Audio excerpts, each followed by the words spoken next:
Got it. Hit continue. Okay, I see. That's technical now. Okay, welcome everybody to our June 3rd, 2021 GMAC meeting. We've been going Zoom meetings now since I think it's April of last year, and they seem to be getting better all the time. Anyway, we welcome our audience members and law enforcement, and all the council members are here, it looks like. We usually introduce ourselves, but as you can see per our agenda, there's the four of us are here. Melissa Finley, Donald Hess, Tom Murphy, and myself. Mary Mobert is our administrative secretary. Any announcements for tonight's meeting before we go into our consent agenda? Okay, we have none. We usually go through these items one by one on the consent agenda. So we have before us the approval of the minutes of May 6th. Move to approve it. Okay, Tom moves to approve those meeting minutes from May 6th. Do we have a second?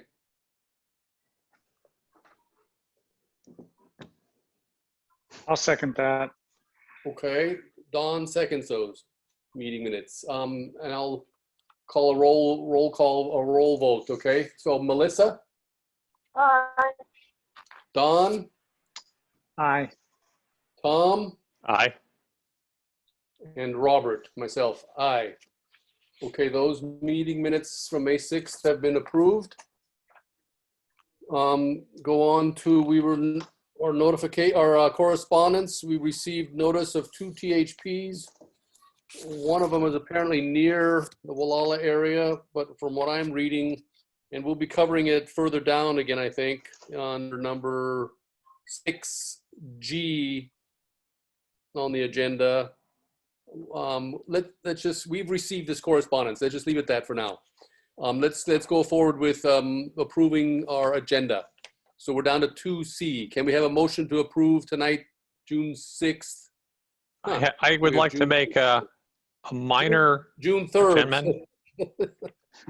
Oh, sorry. Agenda change. Could be, yeah, a minor amendment here. First of all, it's June 3rd. And in 6B, GCAP, I'd like to note that I have a very brief item to mention about MCOG. And other than that, it's just an update. So I think that's the only thing I have. Does anybody else have any other amendments? Nobody? Not hearing anybody. Okay. I move to approve the agenda as amended. As amended? Okay, Tom. Will anybody second that motion? Melissa? I'll second that. Oh, okay, Tom. Don, thank you. All in favor say aye. Melissa? Aye. Don? Aye. Tom? Aye. And Robert? Aye. Okay, so we've approved tonight's agenda.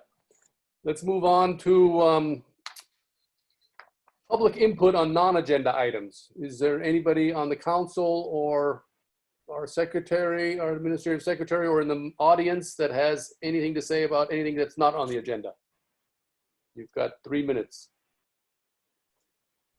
Okay, hearing none, we will move on to our law enforcement report under item number 4. And tonight we have, who's here from law enforcement? Yeah, Lieutenant Comer with the Sheriff's Office and Sergeant Finnegan with the California Highway Patrol. Okay. I know the sheriff wanted to join in, but he's currently in a meeting and he won't make it. Okay. So for the Sheriff's Office side, I'll first start off just by congratulating the community input as far as contacting law enforcement, reporting stuff. It's helped us lead and solve quite a few cases in the last couple months, and we probably couldn't have got there without the community's involvement and helping out there. So call-wise for the last month for Gualala, it's been a pretty small call volume, about 30 calls for service, so that's definitely less than usual. We've taken several reports over the last month related to burglary, theft, a couple domestic related incidents, one vandalism, and we've also made 2 arrests over the last 30 days down there. So the ratio there's, for call wise to reports, fairly good. Outside of that, I really don't have much else to relate for the Gualala area.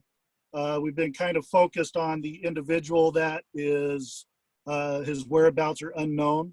That's the William Evers from the incident in Elk. If you're not familiar, we had a burglary in progress there that was captured on live feed video, and deputies responded, and a kind of a gunfight occurred with deputies, and we've been trying to locate that individual for the last several weeks, to no avail at this point. So that information, as far as that individual, his photographs, etc., are on our website. They're also on our Facebook page, so spread the word. If you guys aren't aware what that individual looks like, we ask that you take a look at that and keep your eyes open. And if anybody sees him or thinks they see him, to call us immediately. Do you still put pictures up in the post office? I don't know if we have any flyers in the post office down there or not. I know we've distributed them on the South Coast. I don't know specifically if they're at the post office, though. I think the post office is only for federal criminals, but I'm not sure about that. Yeah, I mean, you could post this. We have a wanted flyer on our Facebook page, and also I believe it's on our last press release that we put out with this individual. Anybody's free to print that out and have it with them, or post it where they think they can post it. So that would include your post office. There's definitely no issue there.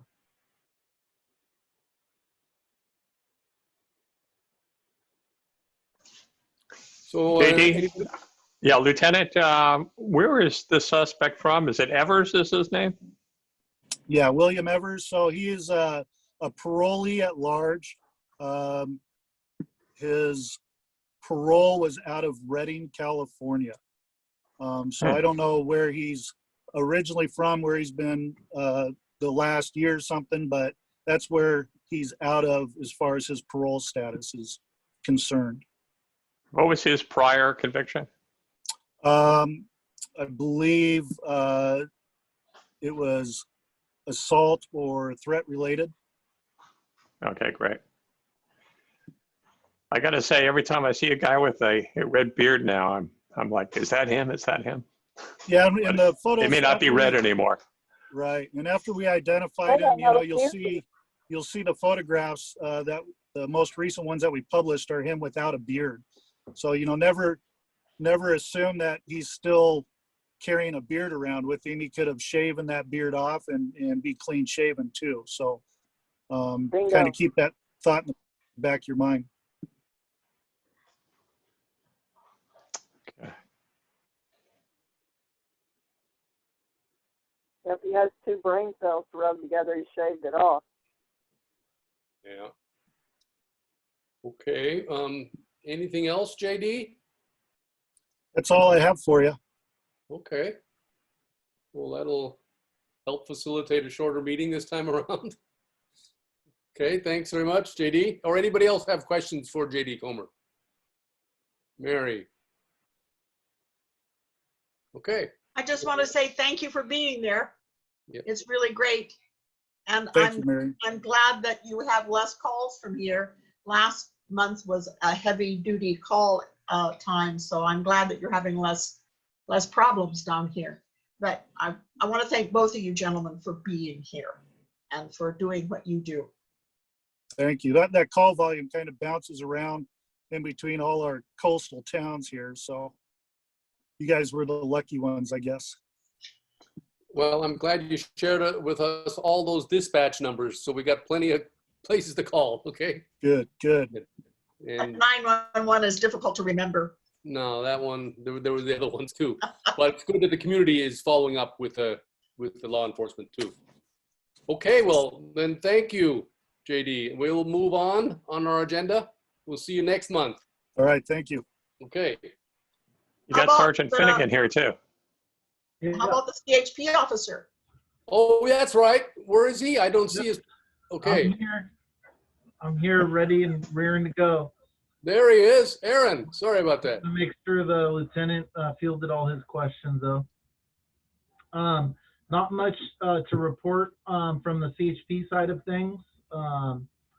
Traffic collisions and enforcement actions countywide are starting to tick up, and as the weather gets better and as COVID restrictions relax and as things open up closer and closer to being fully open here shortly, we've definitely increased our patrol, trying to increase our staffing numbers. That continues to be an uphill climb, but we're available for calls for service. So we also echo the same sentiment as the SO, appreciating the public's calling in to those dispatch numbers and alerting us of traffic complaints or crimes that we can address. And then I did want to address parking complaints. Fielded a call last week from a member of the community regarding an abandoned vehicle on private property in a business parking lot there in town. And so I've spent quite a bit of time doing some research on that, and just wanted to make sure the community knows that it's just a matter of posting signage, and most of the tow companies that I've spoken with have signs to provide to business owners. If you own private property, the law requires you to post a sign warning violators that it's private property parking only, and violators will be subject to tow. It references the vehicle code section that's applicable, which would either be 22651, which is a storage or impound authority sections, or 22669, which has to do with abandoned vehicles. And so the county does have an abandoned vehicle abatement program, which is generally for public property. I would have to defer to them whether they would respond and tag something on private property. But law enforcement can store impound vehicles from private property as well. But it is the private property owner's responsibility, and a lot of people think when the sign says the vehicle may be subject and the property owner will be responsible for the charges, that refers both to the private property owner. They're responsible for paying the fee associated with the towing to get it off of their private property, and then the vehicle owner would then also be responsible for paying their fee. If they do end up going to claim the vehicle from the tow company, then they would be required to pay the fee, and the original fee that was paid by the private property owner would then be reimbursed from the tow company. So just want to encourage business owners to take that extra step, get that sign posted, contact the local near and far tow companies. You may have to go out Anderson Valley or up north all the way past Elk even, Elk Towing, or up into Fort Bragg. I've spoken with a number of different tow companies, and they're all willing and able to help in these situations. And so that's it. That was really the main talking point that I wanted to address today based on the research I did this week. Okay. Did you find the highways in Mendocino County a lot busier this past Memorial Day weekend? They have been. There has definitely been an uptick, and my guys were all out there, kept busy with collisions and driving under the influence arrests and those things, doing the best they can to keep the road safe.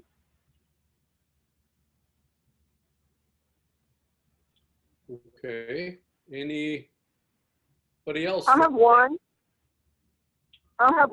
Okay, Melissa, Melissa. you have a question? I noticed this morning that coming into Gualala from the south, that the south end of Gualala has that speed limit sign, and it wasn't working. I noticed that it had its solar panel back, but it wasn't working when I drove through. But were you driving so fast that it couldn't pick you up? I thought No.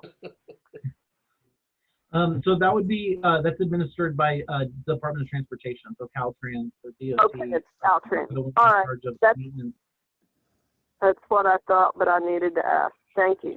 No, Yeah, no problem. they Noticed the put same they thing. put the solar panel back, but I think the batteries did. Okay. Oh, okay. I had Maybe one of us mentioned it. should alert DOT. Yeah. We'll make a note of it and we'll alert DOT on that. It's been dead for a couple of days. I went down to the Sea Ranch Yeah. twice in 2 days, and it's been dead every time I come by it. So Okay. over the weekend, it was gone. Okay, I'll make a note too. Call DOT regarding speed sign. Okay. Well, good. And anybody else have questions for Aaron? Caltrans for the speed sign, not DOT. Mendocino DOT wouldn't have anything. It would be Caltrans. State DOT. State DOT. Gotcha. I thought Yep. Aaron. State highway. That is Okay. Caltrans, Mary. So, Well, thank you for having me once again. okay, Aaron, we'll see you next month. Okay, Thanks. take care. Stay well out there. Keep up Thanks the to good both work. of you. Good night, Stay y'all. safe. Yes.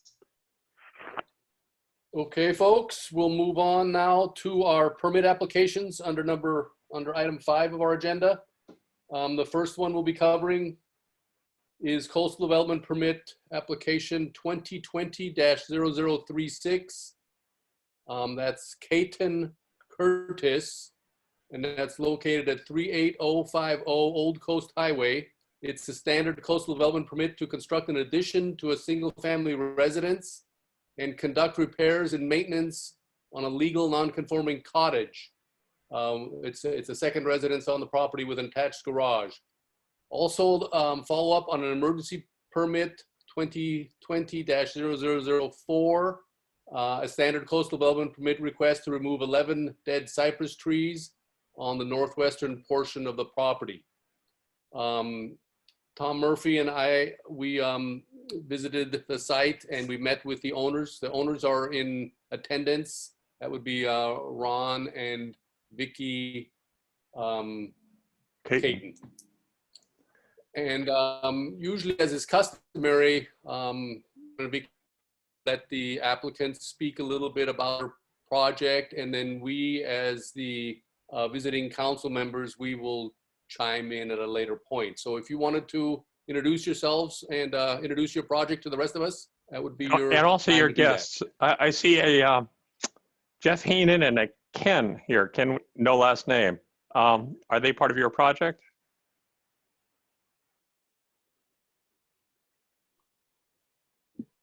Yes, Jeff Heenan's our contractor. Okay, great. I don't know. I'm not sure about Ken.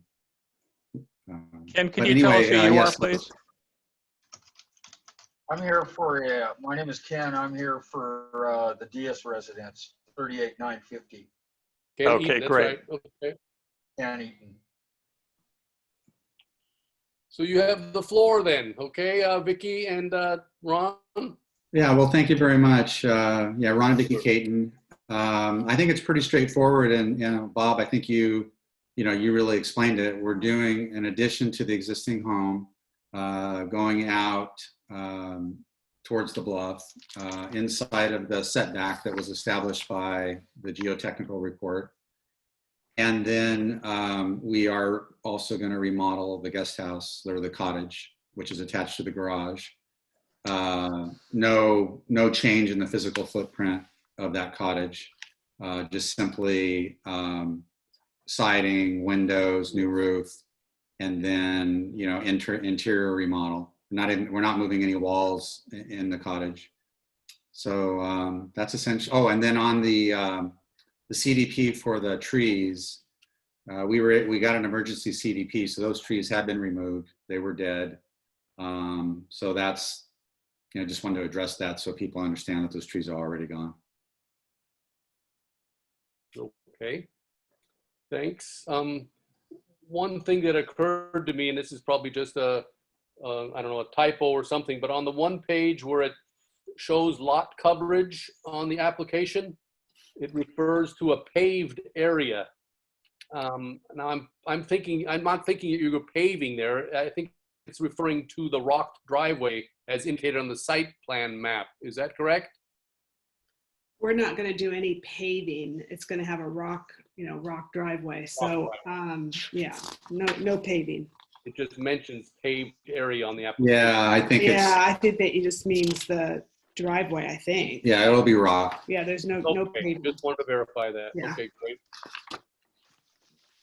Well, Tom and I went out and met with Ron and Vicky at the property, and we walked the geological setback line of 37 feet and saw how they are staying within that with their 389 feet addition to the main house. I think it was 390 square foot addition, room addition to the main house. These are both small cottages, as you can see by their total square footage. In fact, the one main house you said was a Army surplus house or something like that, you told us? It was a war surplus house brought up from Marin City. At one time, Yeah. okay. So along with adding the 390 square feet to that surplus home, they're extending the deck to match that room addition there. And then as far as the other cottage with the attached garage, that is primarily a remodel, is what we saw when we were there. Correct. Yeah, I would just add that on the slide I'm showing now, this is the cottage at the top, it's the house at the bottom. The gray areas are existing structure. The cottage is the one undergoing renovation. There'll be a new door over here. You'll notice that this is fairly close to the cliff, and this is where the trees were up at the top. You can see them X'd out, they're no longer there. And the house is fairly close to the cliff. I had a picture in here showing the steep decline, and that's part of the concern on this property was, how close is it? You can see some trees on the distant cliff that are in danger of falling if the ground gives way. So that was something that we discussed and looked at. But I don't really have a lot to add. I think this is a very straightforward project, and the applicants have been very forthcoming in working with the county and with us to answer all our questions. I think it's a very reasonable extension of the house, and the cottage amendments are minor. The trees are already gone, so that's kind of moot. The county went so far as to ask them to remove a hot tub, which was close to the cliff, which I thought was kind of extreme, but they did that cheerfully or willingly anyway. So I have nothing else to add at this point.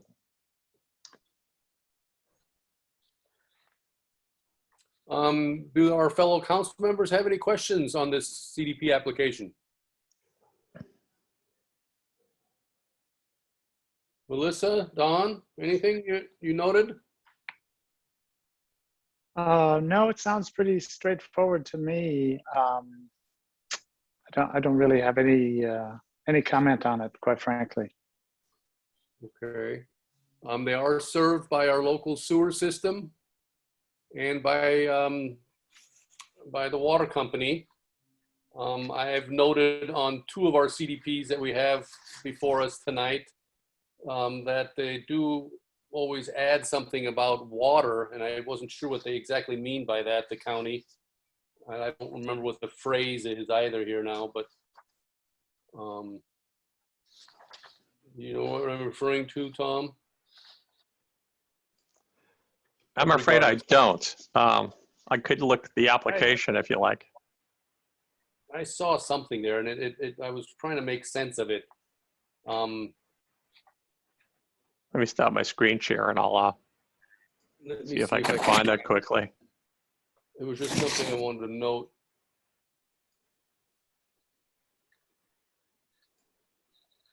I think anytime they have an application before them, they want to check on adequacy of water supply, and the ability to fight a fire just in case something were to happen. And I had that in front of me here a second ago. Do you remember where in the application it was, Robert? Yeah, in the 1 through 23 items, I believe. It's a lot of it. You know, Oh, here it is. Water efficient landscape. No. Let me share that. And you can tell me where to look. So they're already on Bauer water systems. They already are. It just was okay. So, I mean, is there any concern that with the addition and the other work that's going to be done, that more water will be used? No, it was just some phrase that they included that I have never seen before on any of these CDPs, and I was just curious what that was put in there for. Maybe I can find it too here. Let me pull. It's just a checkbox for community water supply. Our architect completed that form. He Yeah. did, huh? Okay. So let's see. Then maybe it was under the CAL FIRE. That's where it was. It was under the CAL FIRE requirements. Okay, Which they signed off, I believe, on the They project. did sign off on it, Yeah. but the only reason I bring it up was I was curious about the verbiage and as it relates to our ongoing water moratorium, and I just was kind of interested in why they. Okay. Did they Conditions of add a approval. phrase? Conditions, you see that form, Tom? Conditions of approval of state fire safe regulations. And it's under emergency water standard, that paragraph. Robert, are you looking at the screen today? I'm looking at that CDP on the county website at the moment, yeah. Oh, okay, because I'm showing it CDP. Okay, and Everybody should be seeing that. yeah, and I'll go to the very last page of the plans, AA6, that sheet. And then you'll go right into conditions of approval of state fire safe regulations. Okay, here it is. Conditions of approval. It's on page 40 of the application. Okay, and so go to page 2 of 5 on the CAL FIRE document. Here we go. And this is water related, Don. That's why I'm bringing it up too. Oh, here it is. Don, Emergency water standard is not checked, but the phrase I think you're talking about is gallon minimum dedicated emergency water storage. yeah, so I haven't seen that before, and I'm wondering what that refers to. Does that refer to our local water company, that they have Well, it doesn't. Water? It doesn't refer to anything in this case, I don't believe. But if it were checked, it could refer to water systems equaling or exceeding the National Fire Protection Association standards, the hydrant or fire valve 18 inches above grade, hydrant usage, hydrant head, and reflectorized blue market. So it has to do with, it's on water? It's on city water, right? On Bauer water? Yes. Yes, it is, yeah. It doesn't say that, but I think that would apply if this were a new house. There's no review of the fire systems in this application, I don't believe. The reason I bring it up though is we'll be seeing it on the DIAS CDP also. So that verbiage there is something that I've never seen before, and it's not related to the Caton CDP in as far as what we're reviewing, but I just happened to notice it when I was reviewing this. Okay, that's all I wanted to bring up. Okay. So should we make a motion then on this CDP? I will move to approve the CDP without conditions. Tom makes a motion to approve coastal development permit number 2020-0036 with no comment at this time, or recommend conditional approval as it says at the bottom of page 1 of the application. No, we recommend it without conditions. Without conditions, recommend. Mm-hmm. Right, exactly. No comment at this time, I guess we would check that box, right? No, we're going to move to approve. There, let me look at the front page. I think we'll just write a letter and telling them what we think is what I think. Yeah.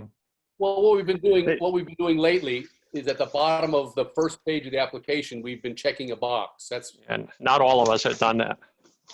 not all of us. Okay. That I'm form, that form needs to be redone so that there's an option for unconditional approval, which Yeah, there isn't. we can check the box for other comments and say see attached and write a letter. Okay, let's just, well, there's just one to clarify that. Okay, so sorry for interrupting on your motion there, Tom. Go ahead.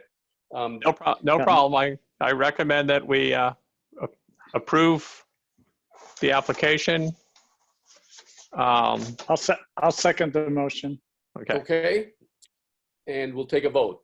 Melissa, Aye. I'll trust Cheryl's judgment. what's that? My vote is aye. I'll trust Cheryl's judgment, even though I haven't seen it. Okay, Don, Aye. Tom, Aye. and Robert. I'm an aye. Okay, and either Tom or I will write the letter then and check the appropriate box and get this sent in for you, Ron and Vicky. Okay. Thank you. And you'll get a copy of the letter. Robert, I'll volunteer to write that letter if you volunteer to write the other letter. Certainly. Okay. Okay. Thank you for attending. Okay, and we'll move on to the next item on our agenda, which is Coastal Development Permit 2021-0008. That's the Temple Diaz Eaton CDP. That's Can I just located say- at 38. Can I just say, Ron What's and Vicky, you're welcome to hang around, or I just want to say thank you for coming tonight. Oh, thank you. Yeah. Yeah. We'll probably hang around for a little bit. Thank you. I'm sorry I interrupted, Robert. No problem. We will go on with the next CDP, which is located at 38950 South Highway 1, a standard CDP to install a 1,958 square foot manufactured single family residence on a permanent foundation. The request also includes a detached 576 square foot garage, 1,032 square foot exterior deck, driveway, walkways, minor grading, retaining walls, and landscaping.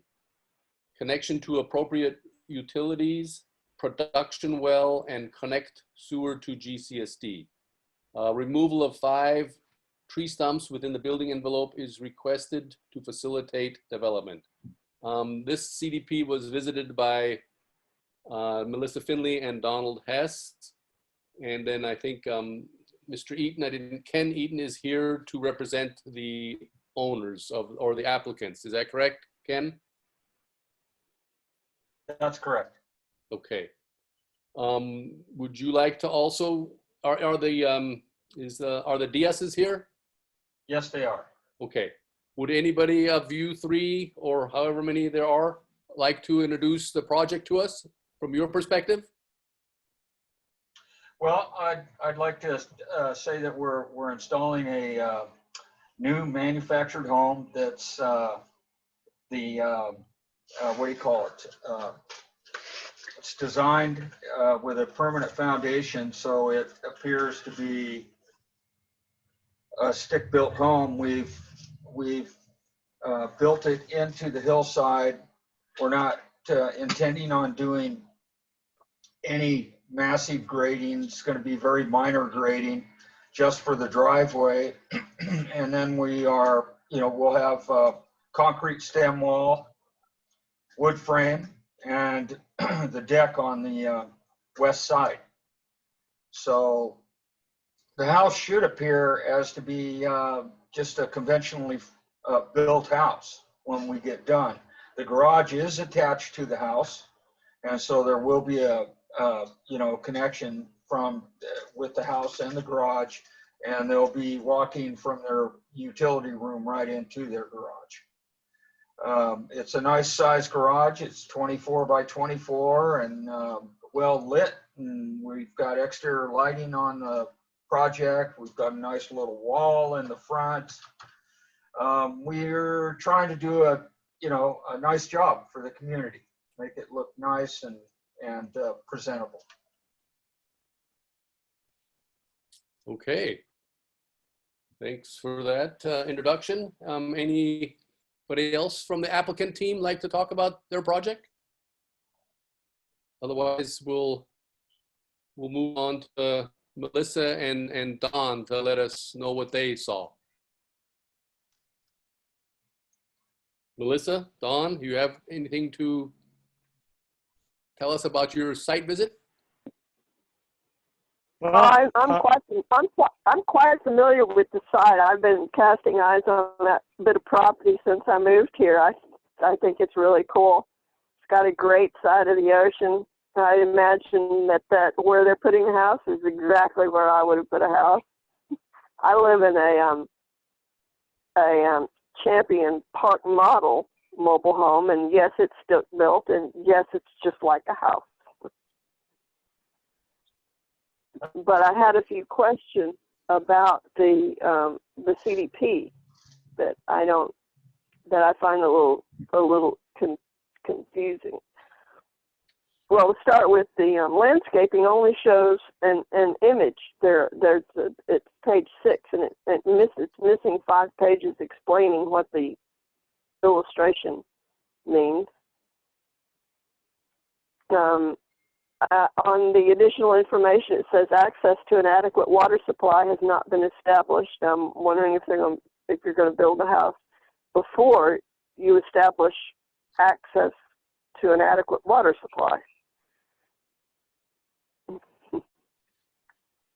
And on question 16, there's a 33 cubic yard cut, 19 cubic yard fill, but there's nothing in there about the maximum height of the fill slope or the maximum height of the cut slope. That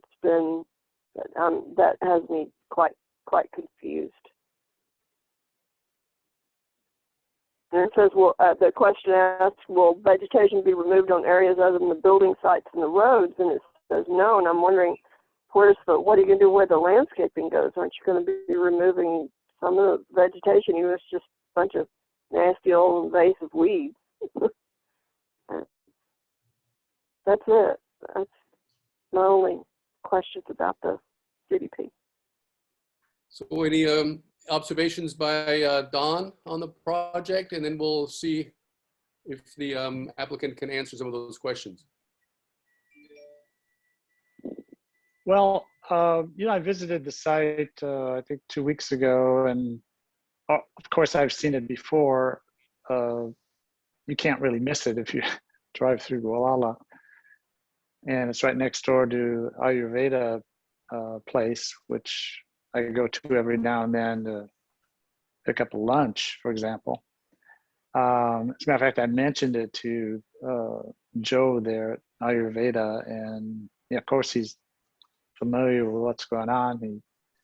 He met the people building it, said they're nice. So, it looks like the neighbors, the direct neighbors, are okay with it. Not that they would necessarily have to approve of it, of course, but it's good, always good if your neighbors are, not opposing you. I had a question about the septic tank. It's kind of curious that it appears there's going to be a requirement for a septic tank, and yet they're going to be connected to GCSD. I don't really understand that. Robert can explain that. Okay. I'll Well, chime Robert, in on that in a second when you're done. okay, Don. fine. The other, and actually Melissa mentioned this, but there was some issue with the water access. But on the other hand, it looks like there's a report in the CDP that says the well was completed. This was back in 2017. They struck water, and so that I'm not sure about either. What the real status of the well is. there appears to be a grant deed to North Gualala Water.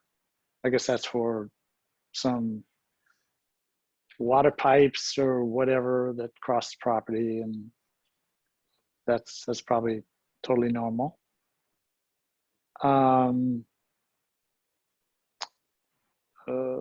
They just a few minutes ago, I think it was Mr. Eaton that mentioned lighting, that there would be nice lighting.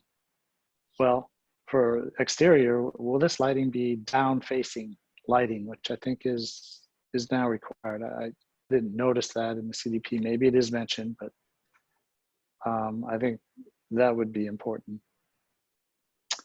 Well, those are the main little questions and issues I have. So, maybe those could be addressed a little bit here. Sure. Let me chime in real quick on the whole septic situation, okay? Since I was quite involved with bringing a sewer system to the community here back in the 90s. These are officially called, the correct terminology for these tanks are called interceptor tanks. What we were able to accomplish in Gualala was to get a sewer system, which was called a STEP system, standard tank effluent pumping, which did away with the leach lines. Okay, we got a $10 million federal Clean Water Act grant, and that helped correct the pollution problem in this community. So there are still tanks at these properties, but there's no leach lines. And the interceptor tank does exactly what it says. It intercepts the solids from going into the main line to the sewer plant. And it's only the liquids that we treat at our sewer plant. It's that type of a system. So we've come across this many a times. It's a misnomer. The correct terminology should really be interceptor tank versus a septic tank. There is no septic system here on this property. That's me. That's all I wanted to say about that. Okay. Thanks. Okay. Thanks for that explanation, Robert. That makes sense now. Okay. We put septic tank on there after talking to the sewer. They even get it wrong nowadays. Yeah. And also the county. So we'll have to notify those guys, get the right terminology. So getting to the some of the questions that were brought up, the lighting is going to head down. It's going to wash, it will wash the sides of the building. So that'll be really nice. So you get a nice lighting effect, but it's not going to be blowing out into the, it's not going to be a blinding or obtrusive lighting.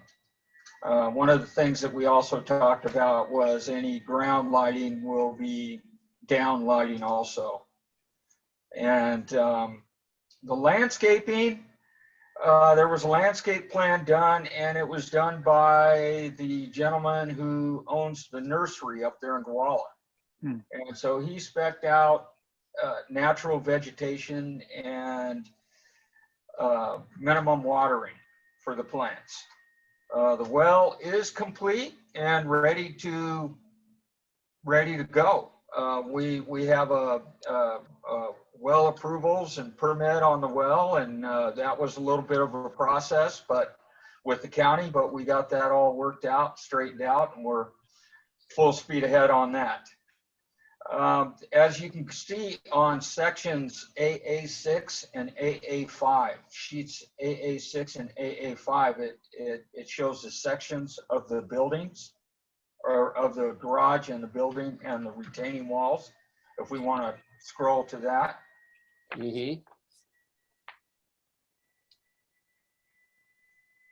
That's AA5 and AA6, they're further down.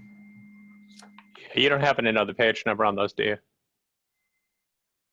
I'll just flip through it and you can tell me where. Elevation they're plans. down below 25. Yeah, they're quite a ways down there. No, I don't. Okay, let's see. I'll go past. Here's 26. AA6 is referred to as There it elevations plan. 9 and 30. 29. Here's 29. Yeah, there we go. Yeah.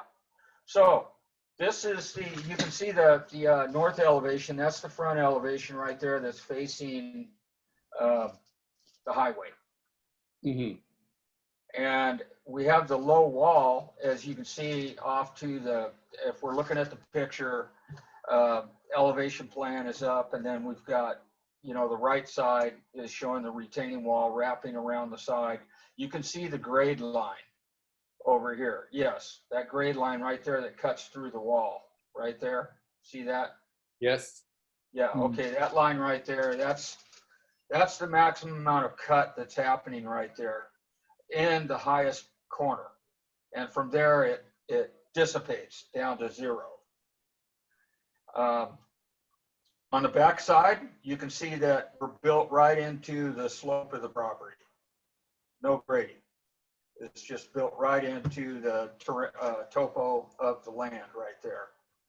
Then we go up to the side right there, and you can see that sliver of fill on the right side of the garage. It zeroes out on the left side, and you can again see that slope line from up here on the left-hand side, right there. And then it just carries right on through. And so, and then it just pretty much follows the grade on down. There's a little bit of, there's a deepened footing right there where the walkway comes out from the stairs going up to the deck. And let's see, what else can we say? And then the driveway wraps around and follows the grade on down to the street.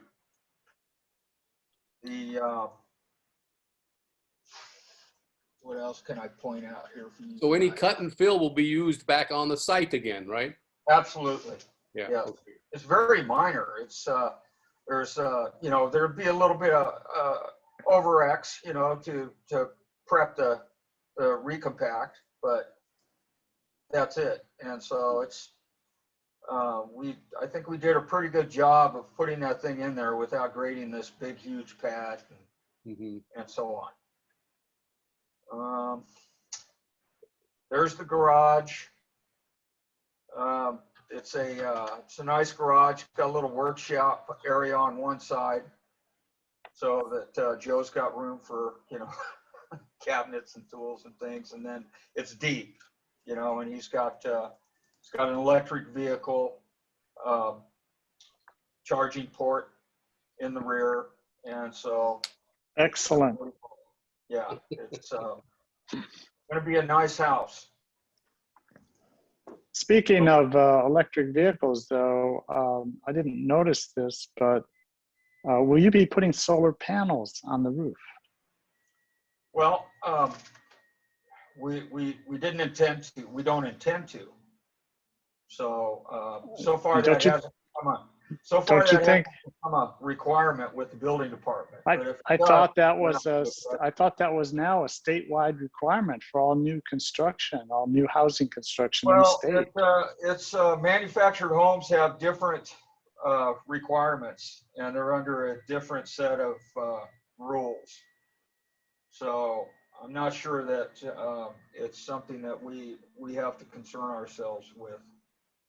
Because the manufactured home has the state of California regulations and approvals through what do you call it, HCD.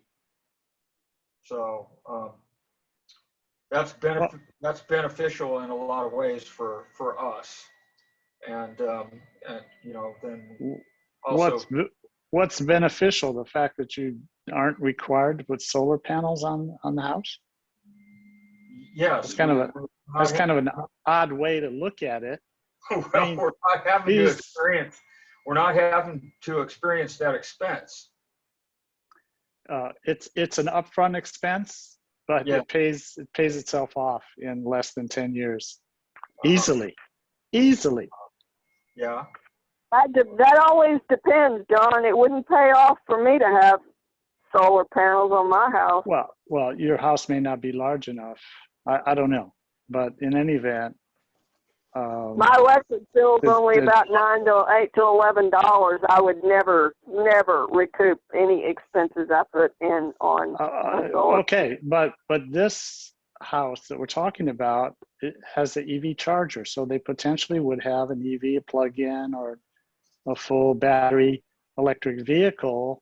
Those things take a lot of electricity, so then it really makes sense to have solar panels. So I really just don't understand why you're not putting solar panels on.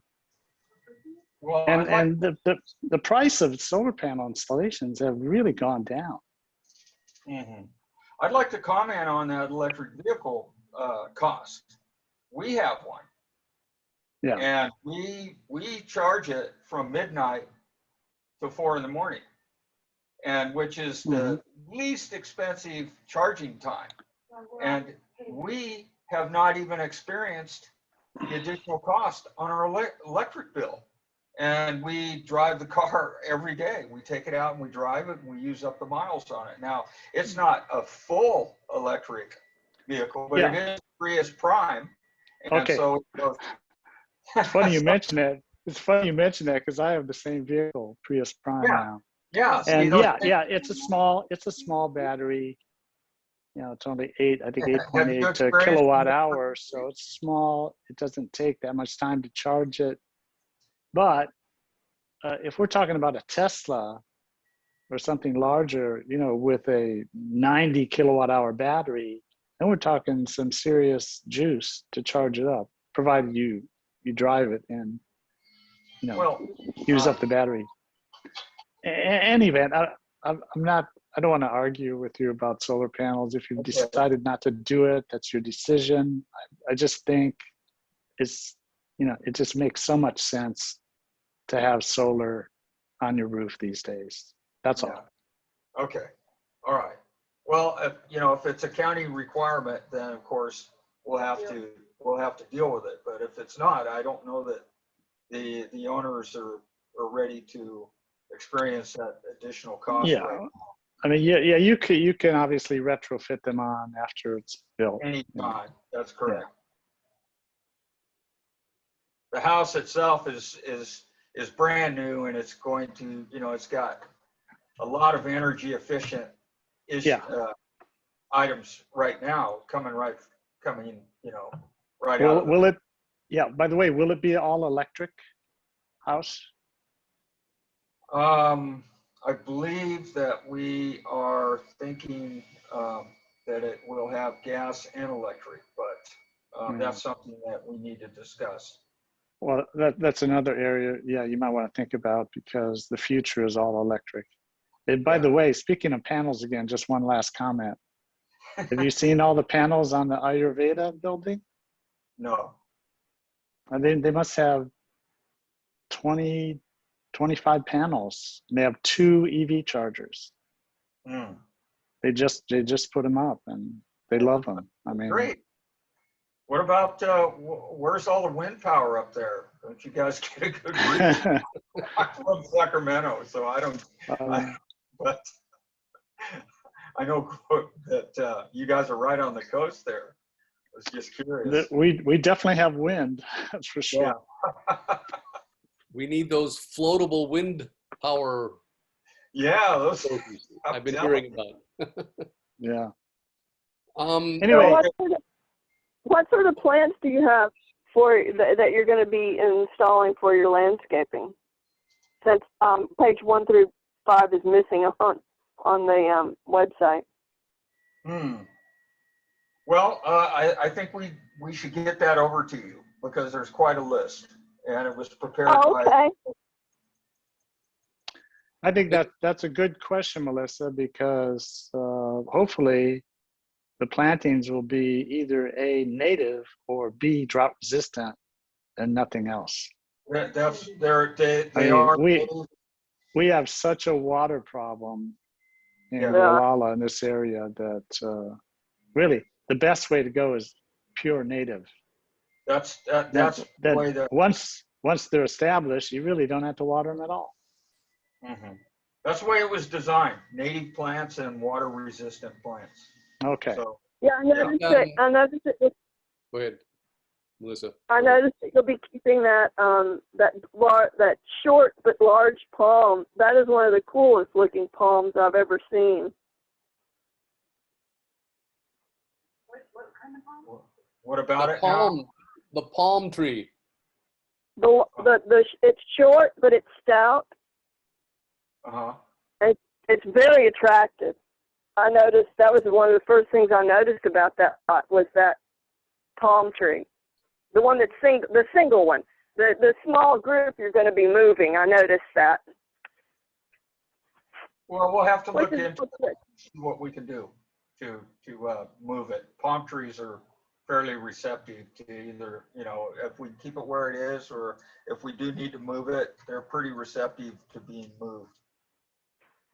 The ones I've seen moved in here where I live all died. Oh, no. Oh, well,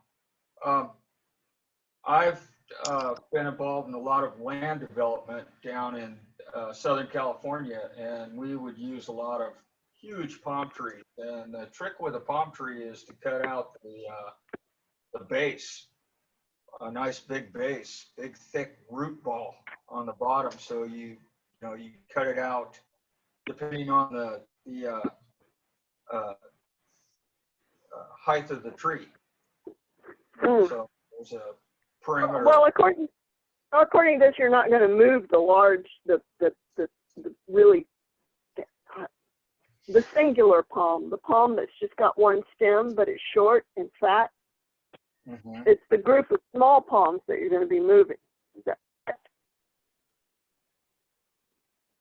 What does it say on the CDP? I don't recall. Melissa. The CDP said that there's a group of small palms that's going to be relocated. Uh-huh. And Right it's all cool. These are just curiosity questions. They don't, palms aren't even native. It doesn't matter. I was just saying that I really like that really, really thick palm that's kind of short and squat, and it's very robust. It's very attractive. You guys want to talk about the height of the building? Maybe I can clarify here. There's a palm on the plan on the north side of the property, a 5-foot palm. There are small palms in the driveway that look like they're going to be taken out or relocated. Is that the case? Yes. That's what I remember. That big palm is up towards the Ayurvedic place. Yeah. Yes. And that one doesn't look like it's going anywhere. Actually, right. There's a group of small palms towards the highway from there, but there's a 5-foot palm up there, just on the northern edge. Tom, if you let me share the screen, I can show a couple photos and we can take a look if you want. Yeah, go for it. I think you have permission. I like that palm.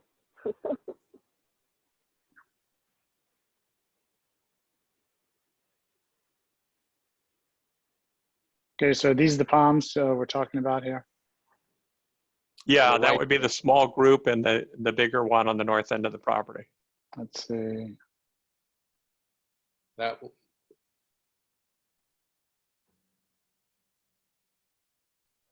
It'd be over to your left in that photo. Yeah, right there. That one there's the big one. That's a queen palm right there. It's a what kind? I mean, I'm sorry. It's not a queen palm, a king palm. Oh. Yeah, they're very nice. Now you have these small palms on that side of the property that are going to get moved to the driveway. I'm not sure where they are on this photo. They're way towards Sedalia. Don't I see pavement on the right there? That's the Ayurvedic Center. Yeah, that's Ayurvedic. So you say that it's fairly easy to transplant these things? Yes. This tree, this palm right here, I used to plant palms like that were 15 to 20 feet tall. But that same, what do you call it? Species of palm right there. And but they had the base, the root base on them were like 6x6 squares. And so okay, so the roots don't go down very deep. They don't, but they're like 6x6 and then like 3 feet deep. You know, so it's a project.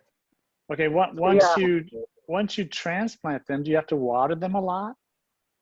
Yep. Yeah, you set them in there with vitamins and vitamin B, and we've never had one die, as long as it's done correctly. Yeah. Well, maybe this would be best done in the fall, prior to or just as the rainy season starts, so you don't even have to water. Well, I don't know that they're going to move that palm. Ken, Well, Ken, per the landscaping plan by Tony Ventrella, it doesn't look like either of these palms are being moved in the landscaping plan. The palms shown here in the picture. They both look like they're remaining per that landscape plan, page 6. So It's the ones in the driveway that I get a feeling are going to be relocated. In your proposed driveway coming in from Sedalia, wherever those, I don't remember those palms, but no, it'd be over on Sedalia. No, that's it. That would be them there on the right side of that photo. This little one? Okay, yeah, that would make sense. that looks like a Sega palm. That would make sense. That would be where your driveway is coming in off of Sedalia. Yeah, we'll want to save that too. We're going to want to keep that relocated. Those are really nice palms also. Shouldn't be a problem. Yeah, okay. And it won't be a problem at all, because if they don't make it, they're not native. It's no big deal. You can replace them. You got a point there, Melissa. Yeah. Yeah, I don't think it's a protected tree. No. No. And back to the landscaping plan by Tony Ventrella, I would think that he would have selected items from, that are drought resistant and that are from the plant list in the Gualala Town Plan in those first 5 pages. But it'd be nice to see what's on those first 5 pages, as Melissa mentioned and Don.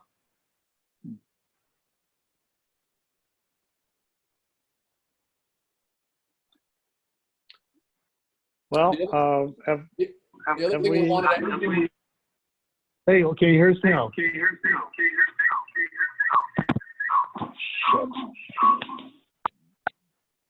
the other thing, Hi, we have a new guest who is garbled. I can't understand what you're saying. That's Joe. Yes. I think. It's phone number 9800 I think so. 600 9800. That's a cell phone, I believe. Yeah. well, if he's Okay, got a cell phone, I'm gonna he's got a name cell him that. phone going. There he is. I just renamed that number to Joe Diaz. Joe, if you can hear us, you're coming in garbled, and you can use the text function. If you're only on the phone, you can't. But if that's you, just say yes. Well, he's muted. Yeah, I see that. The other thing, we're getting feedback from him. So if he's got his phone going and a computer screen, then that's the problem. Oh, there he goes. We can have you now. Hello? Hello. Okay. Am I finally here or there? You're here, Joe. Oh, hallelujah. Okay. We've been trying to get this darn thing to communicate. Let me backtrack a little bit. The house is built to support solar panels if we decide to put them on in the future. So it's already built with a heavy roof to support them. Okay, excellent. Okay. And yes, we're planning to keep that palm tree next to the Victor's house. right? The vegan restaurant was. We're definitely planning to keep that one there. Okay. Oh, good. And that little palm tree up. I'd miss it. Yeah. Good to hear, Joe. Yeah. The little palm tree out by Sedalia, that might be a casualty of war. Okay. I won't cry. There you go. Yeah. But yes, that big one we're planning to keep because that's a pretty tree. Yeah. Yeah. It's gorgeous. It's absolutely gorgeous. We are trying to do as little as possible to the property so that it will, retain its natural beauty, because it's a beautiful lot. And we house is single story. We didn't want to block anybody's view. We wanted to be good neighbors. This is going to be a family home, and we've met all of our neighbors around, and everyone seems to be happy with what we've proposed. But we are preparing for solar. It's just very expensive to build there right now. So we need to get the basics up. Yeah. Can I noticed that trees. Are you going to be leaving those, or are you going to take those down? So which ones? Which ones? Eucalyptus. We're planning at this time to leave all the trees that are up. Yes. And most people are cutting down eucalyptus. They're highly flammable. They're not native. They're invasive, etc. They're a giant well, weed. The eucalyptus are actually on Caltrans right of way, and one of them is dying, so one of them is going to probably have to come out at some point. So right now we weren't planning on pulling them out, but we will. Yeah, I lived in Southern California as a child, and eucalyptus were everywhere, and they're a mess. So you kind of cut out there. So you're going to try and get Caltrans to To molulate take them out. Yes. Awesome. Yes. So this is a question for Ken and for you, Jackie and Joe. I think it's commendable. I think you've been very considerate with your planning on this project. As per our town plan, you could have actually gone to 28 foot of height. And I believe, Ken, correct me if I'm wrong, but it seems like you've kept it at 24 feet. Is that correct? That's correct. That's the overall height. And then the height that the on the highway side is about 12 feet. Okay. So it's so that's very view friendly. That's very respectful to the community character and to, you know, us public views that we have across that way of the Gualala Beach. So I just wanted to state that. Thank you. Thank you, because we really worked hard on that. Okay. Making sure the view corridor. Yeah, that's great that you took that into consideration. Mm-hmm. Yeah. I read your whole plan. Including the landscaping part, correct? Yeah. Oh, yes. Well, maybe you'll put up some California redbud trees. That would be awesome. Okay, I'm writing it down. Now, in the coastal development permit application, it mentioned something about a hydrological study has not been submitted. Has that been clarified? I think Ken said it had been, but I just wanted to verify. No, we've done a hydrological study. We've done an archaeology study, but not a hydrological study. I don't believe that we've been required to do that one. Okay, it was under additional information on what page?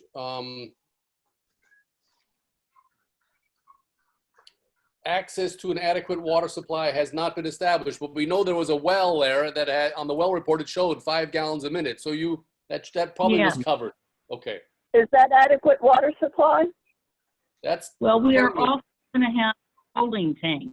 You are having a holding tank too? Okay, I didn't see that anywhere on the plan. Usually, okay, usually it's shown where the holding tank will be. But no, that wasn't drawn into the plans yet. Okay. Because we didn't, at the time of submission, we didn't have it. It was a recommendation. The well company we're talking to suggested we put a small holding tank there just to make sure we have a recovery. Mm-hmm. That would be a good idea. And we see it on most people that only have a gallon or 2 gallons a minute. We see that they have holding tanks associated with their wells, but we didn't notice it on this project because I guess because you had 5 gallons a minute, so you felt that was plenty adequate. But a holding tank would still be a good idea. Where would you put the holding tank?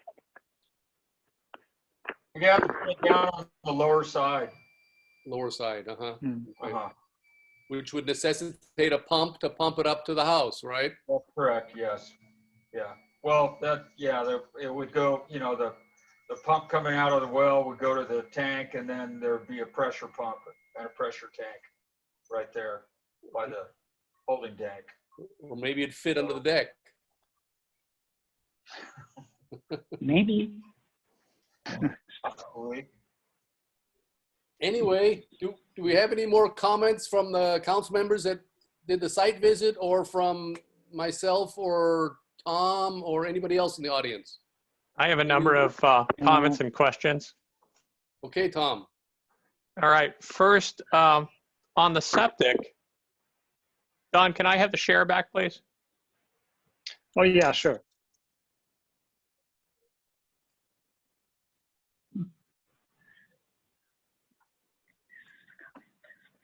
It's a minor one, probably. Before I start, I want to, in the interest of full disclosure, tell you that I'm going to be your new neighbor. I live around the corner on Sedalia at Honey Run. So I'm not going to let that influence my comments here, but I wanted to let you know that. But it's one of the reasons that I personally did not review this property.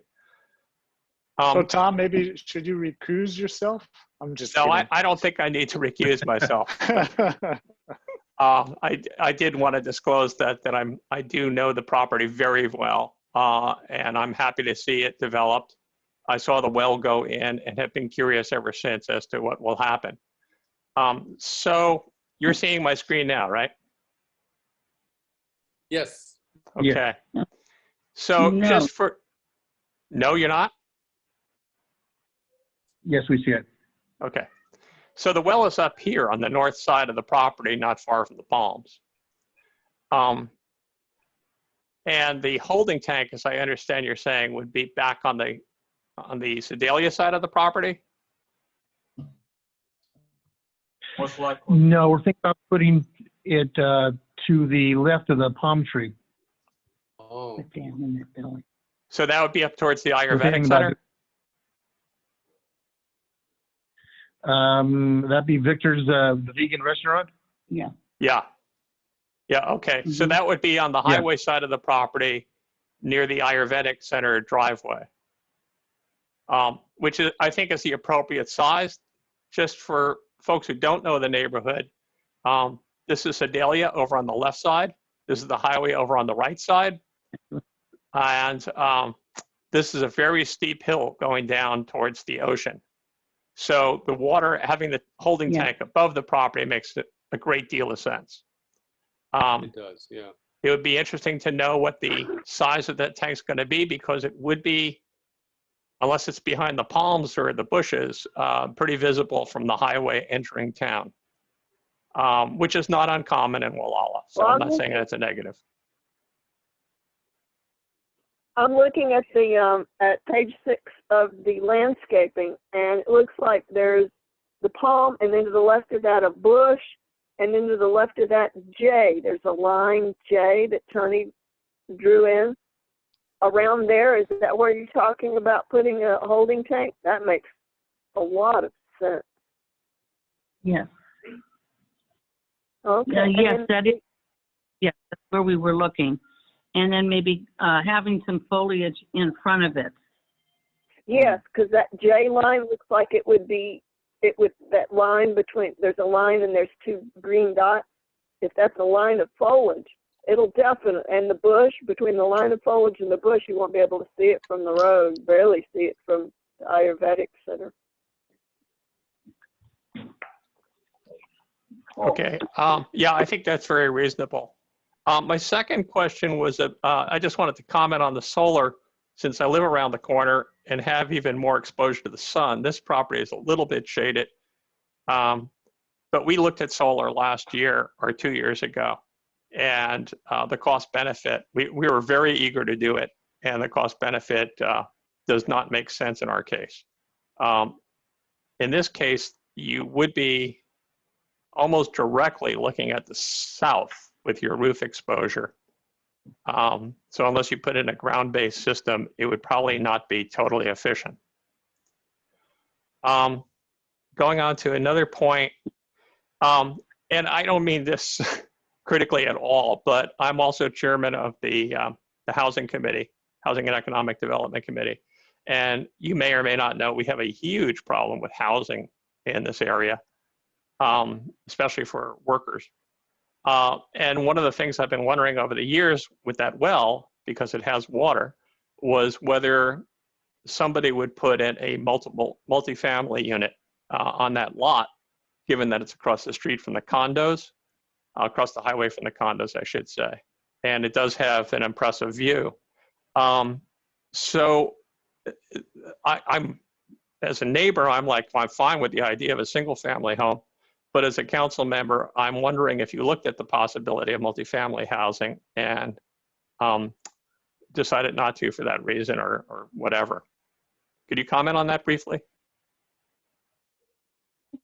We have no plans whatsoever to build anything else besides what you see on the drawings. We already have a rental house in Sacramento, and it's already a pain. I do not want another one. We just want a simple little vacation home we can sit there and relax. So this is going to be a vacation home. You're not going to be full-time. I would say 50% of the time, but it will not be a B&B. It will not be a rental. It'll just be our family vacation home. That's all. And there'll probably be a member of the family there, probably 80% of the year. Okay, we have a number of homes in the neighborhood that are in that situation, just so you know. I would say they're occupied less than 10% of the time on average. So just to let you know, and if it did go into a Airbnb type turnover rental, there might be some questions about that, but I don't really have a point to make on that. Okay. I think the palm issue has been covered pretty extensively. The next question was about eucalyptus, and I was just going to suggest that you might want to talk to the CDF or fire department or the local fire district about eucalyptus dangers. We are trying to mitigate fire danger in our community, especially in dry years. Oh, I know what I wanted to say about the palms. They are not getting any water year-round now, and they're growing just fine. So they're just dealing with natural water. And let's remember, where palms normally grow is in desert areas, which is why their roots are so shallow. They're probably not going to use a lot of water. And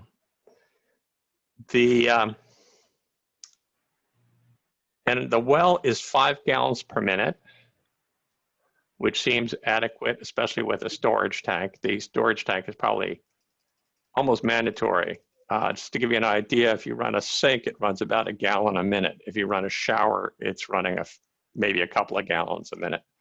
So you run them at the same time, you're up to 3 or 4 already. Flush a toilet, you're up to 5. So yeah, a tank makes sense. Question about the sewer. There's an existing sewer lateral here.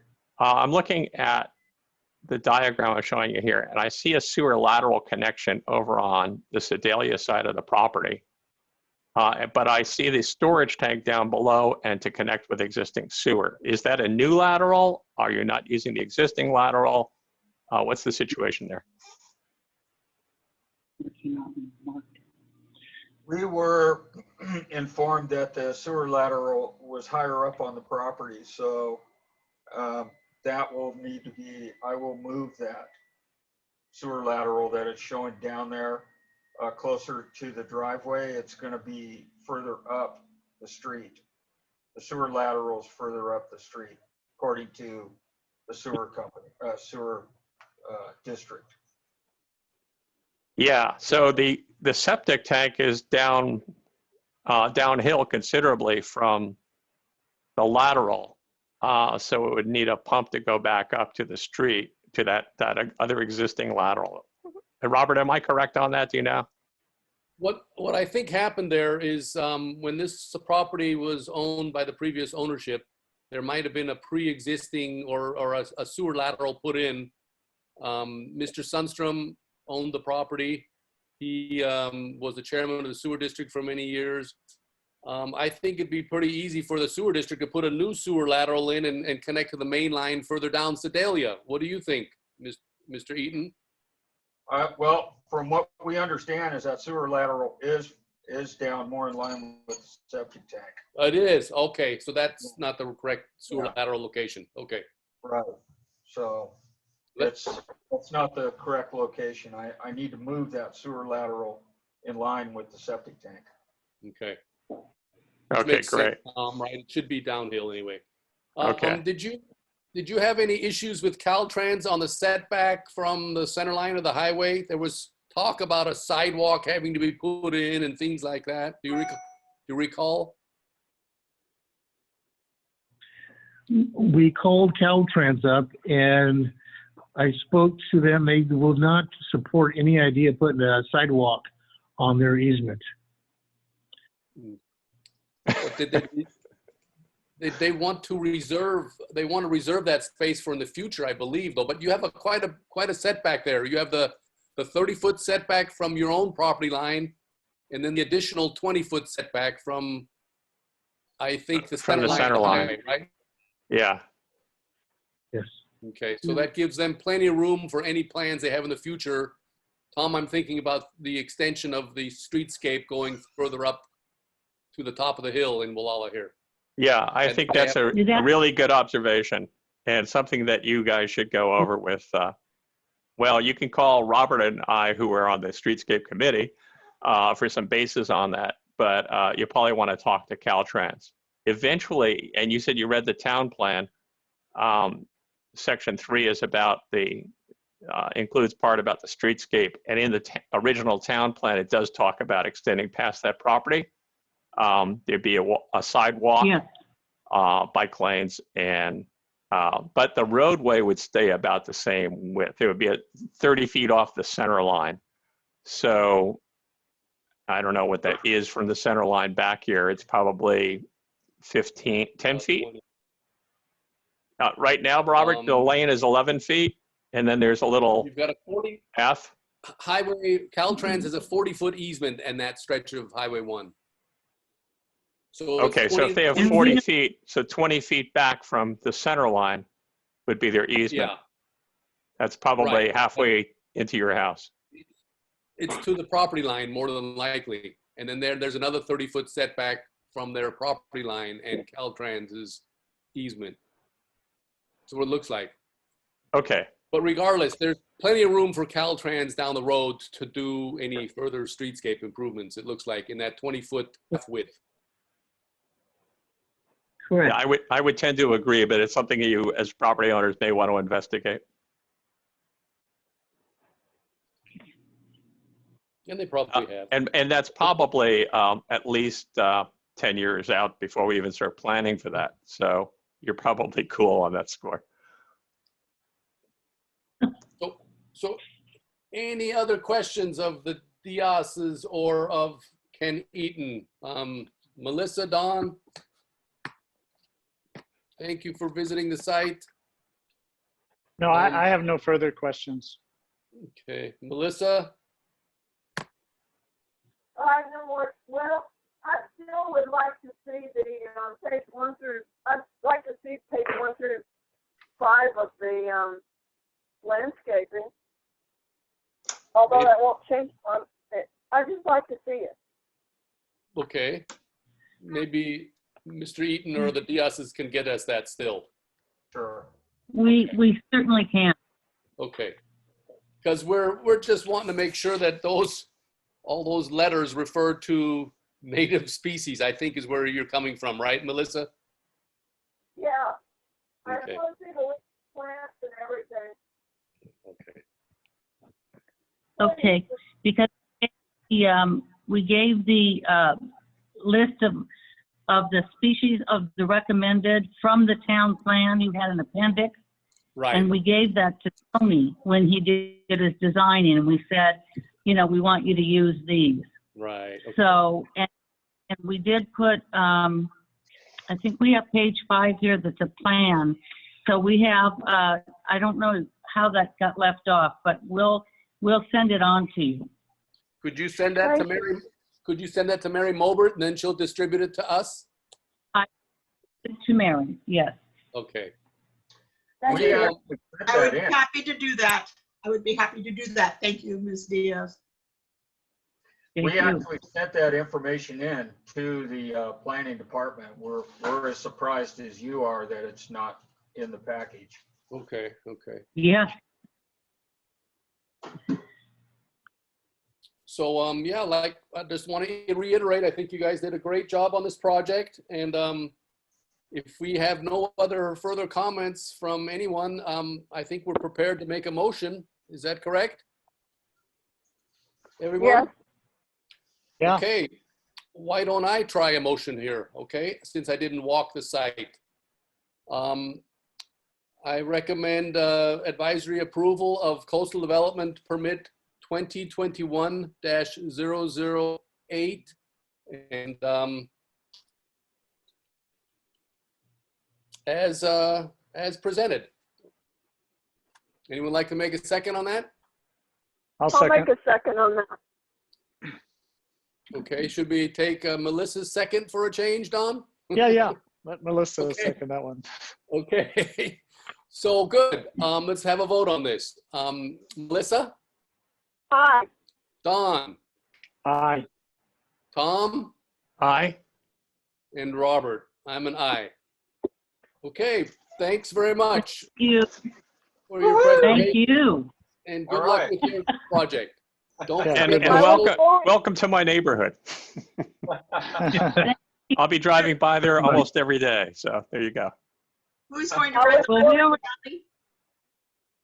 I look forward to seeing the progress and watching the house installed Thank and I look forward to seeing it. Melissa So will we. Melissa will be drooling. Okay, Who now, will Mary, write the letter to the county, please? either Don or Melissa should write the letter. If Melissa- Don will write it, I'll edit it. Is that okay with you, Don?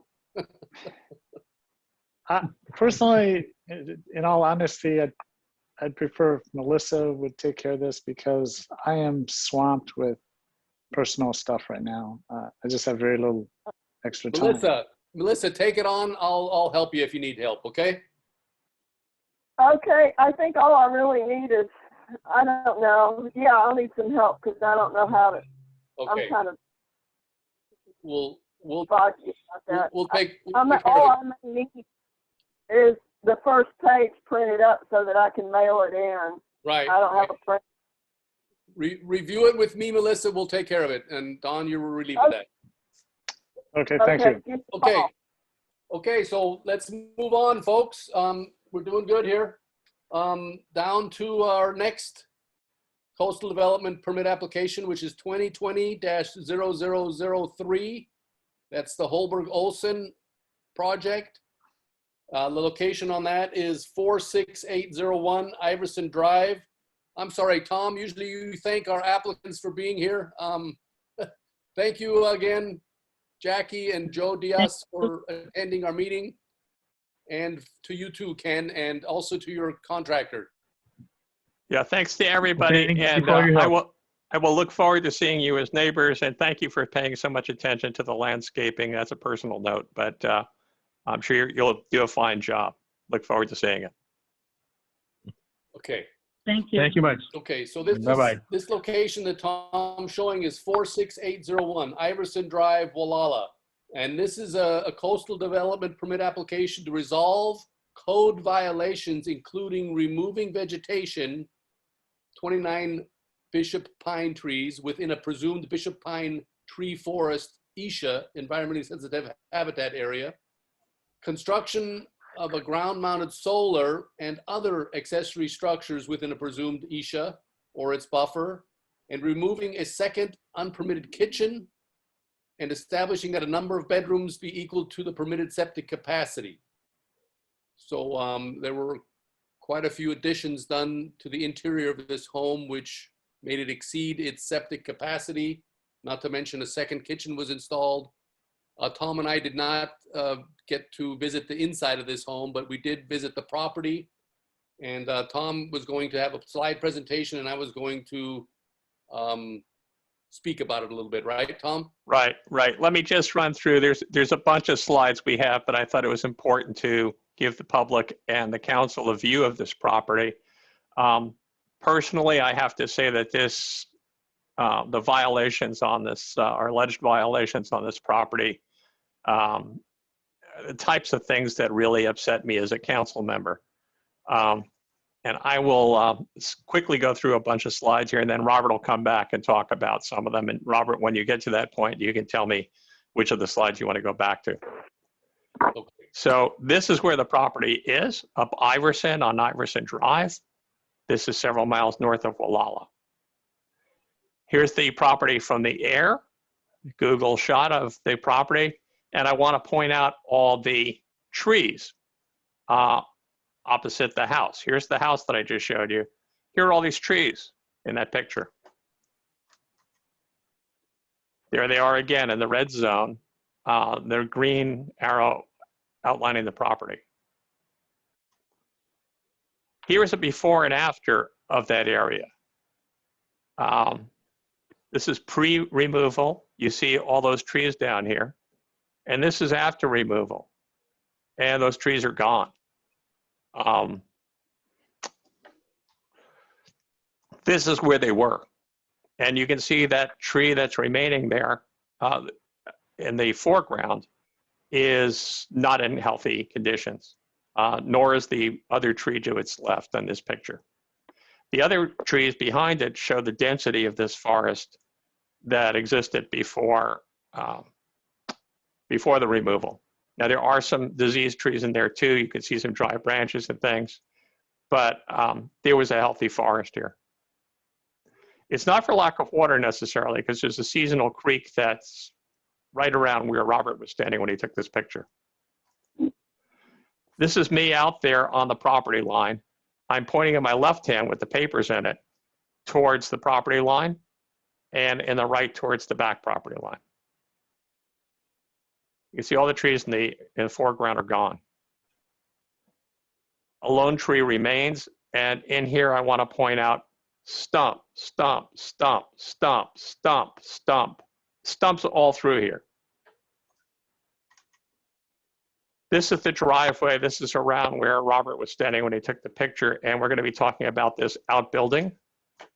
We're also going to be talking about, oh, there's the outbuilding again. There's the solar array that comes up in the project, and another shot of it. This is the back of the house. And this area to the left, Robert has a couple of more pictures he's going to talk about. From what we can tell, when you enter the house from the north side, there's a vestibule, and there's nothing in the vestibule except doors. And some of the doors go to the upstairs, some of the doors go to the downstairs. Again, in the back of the house, there's a staircase going to the upstairs, a staircase coming out of the back. And it looks like two separate units, but it's one house. There's shared hot tubs, shared deck on the lower, but the top has its own deck as well. Here's one of the pictures in the back of the septic area with what looks like a well cap. That's a drainage well, I believe, under the edge of the house, under one of the piers.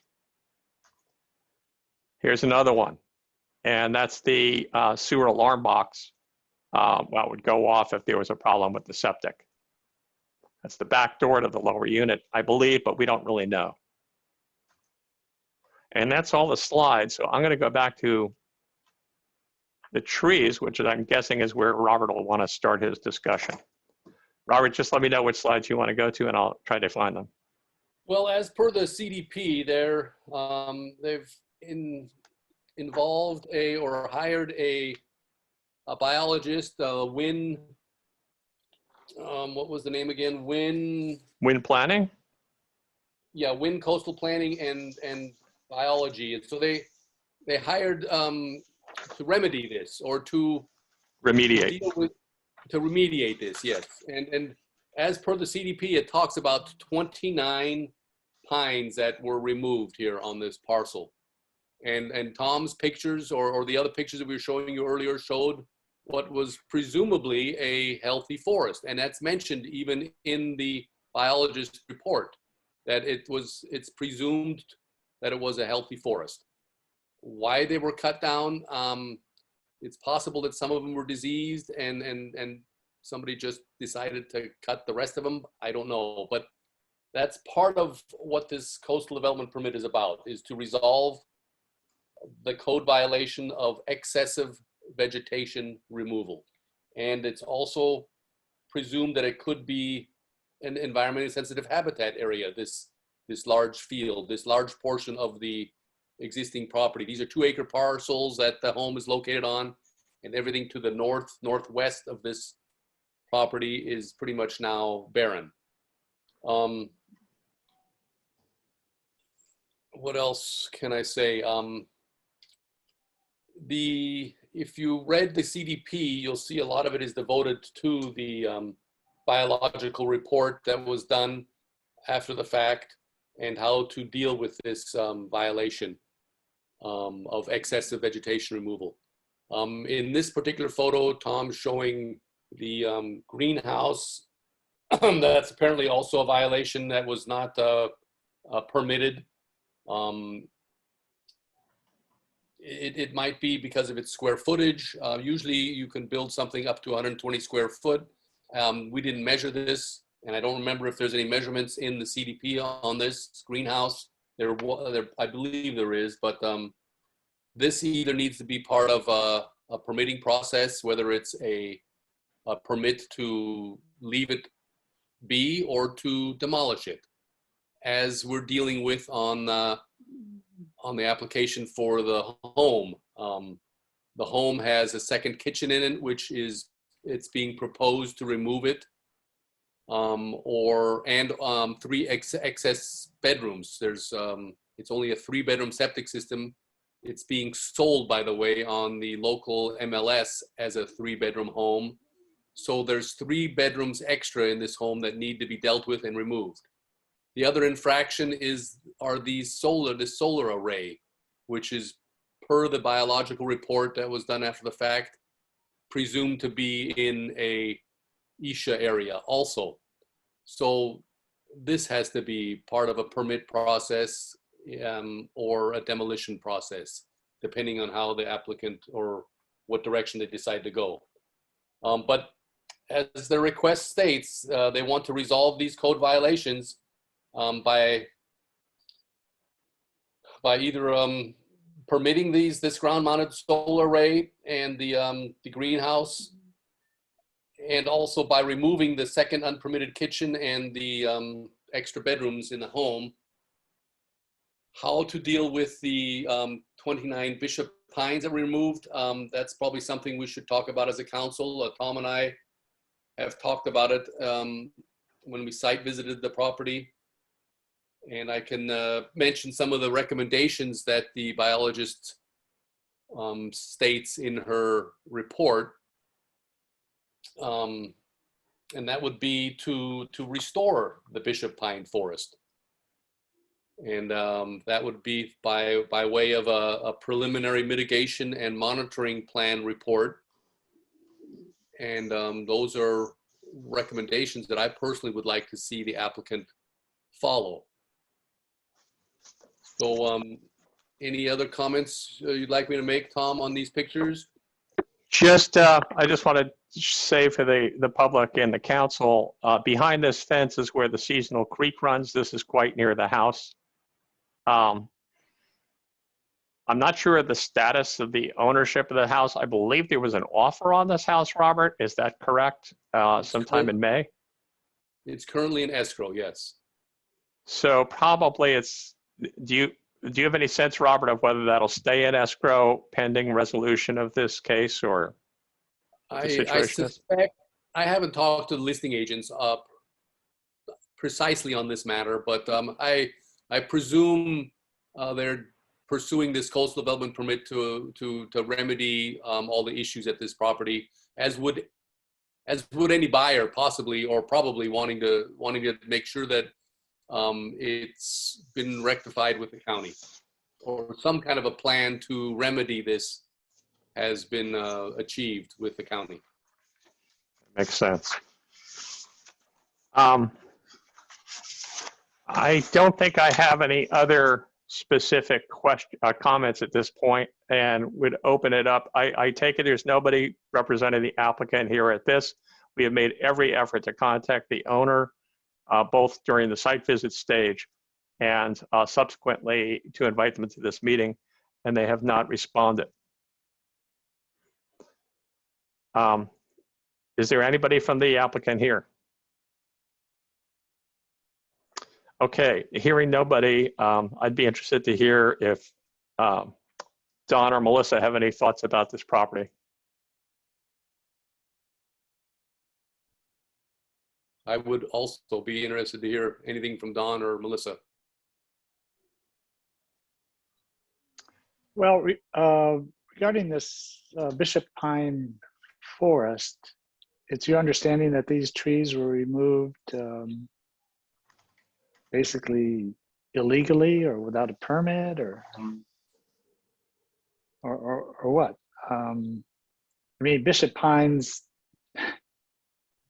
tend not to live that long. They're not like redwoods, you know, and they seem to grow back fairly readily too. So if somebody wanted to start planting them, it seems like they could have a Bishop Pine Forest, you know, within a decade, probably. I agree. I agree with you, Don. But the violation here was the fact that there was excessive vegetation removal, and it was just, everything was just cut down. And so apparently they were cited by somebody, and the county, the applicant is now wanting to deal with this, possibly because of the sale condition they're in. I'm not sure if the sale happened now after the CDP came out. I don't recall that. Well, I'm going to pretty much rely on Robert, you, and Tom's evaluation of this, since I haven't had time to read the CDP or anything. So I'm going to rely on you guys. Okay. Melissa, do you have any comments? I believe we just had somebody new enter the meeting. Can I ask that person to identify yourself? That was me. I got my carrier dropped to me and I had to redial. Oh, okay. Thanks, Melissa. Okay. So I haven't heard you speak, anyone say anything for the last 3 or 4 minutes. Okay. Well, you heard the introduction on this coastal development application, did you, Melissa? Yes, I did, about all those bishop pine, the Pinus muricata that got cut down. Yeah. And a lot of people don't like pines because they just don't like pines. I was wondering if the biologist mentioned a possibility of replacing them with redwoods. I had that question as well, Melissa, and I think that could factor into our conditions. The wind firm is usually at our meetings when they're representing a client, or often is, and would be able to answer that question. I cannot answer that. Oh, okay. Well, I'm glad you asked that, because, you know, we can't have too many redwood trees. Well, it was predominantly a bishop pine forest. I know. And so the wind report refers to possibly doing something to replenish that, or to do a plan to restore that bishop pine forest. I know. I was just wondering if they offered that as an option to put in redwoods instead, because some people just don't like pines. Mm-hmm. I love pines. I think that just should be left up to an arborist or some specialist related Yeah. to forestry. Yeah. I just, It I may just be, it may wondered be if an that was- area, I don't know, how close is this to the coast again? It's fairly close to Iverson Point and to Iverson Road intersection with Highway 1 to the ocean. Yeah, Roughly could as be the the birds fly, redwood. somewhere between a quarter mile and a half mile, maybe a quarter Yeah. mile. It's, It's pretty that close. sounds like a pine tree zone and not a redwood zone. Yeah. Yeah. Oh, there are redwoods all along that area as well. It could be either. Intermittent. Okay. Yes. No. No biggie, So- just a thought. So, any other comments on this CDP? The house itself, Tom, do we want to discuss that any further? Although we didn't Well- have we did not have the luxury of getting into the house to see what was actually a violation. Yeah, I did not have a lot of confidence in this project. But if it's a new owner and there are restrictions, I would look forward to seeing what those restrictions are and what they're going to do. The wind report is a proposition by the owner. It is not a requirement on the property. I don't know what the county would add to this, but I think it makes sense to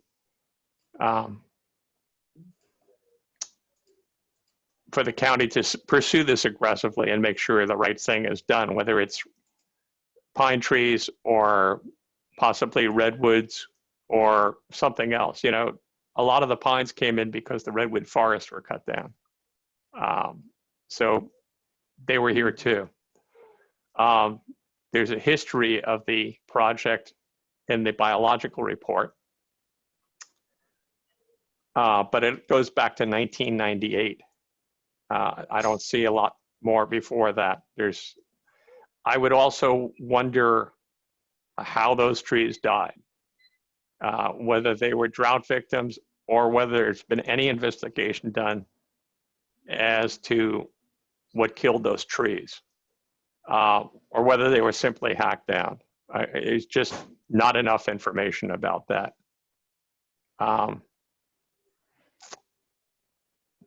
It says the property owner was concerned about the dangers posed by the declining pine trees, such as fire and limb failure.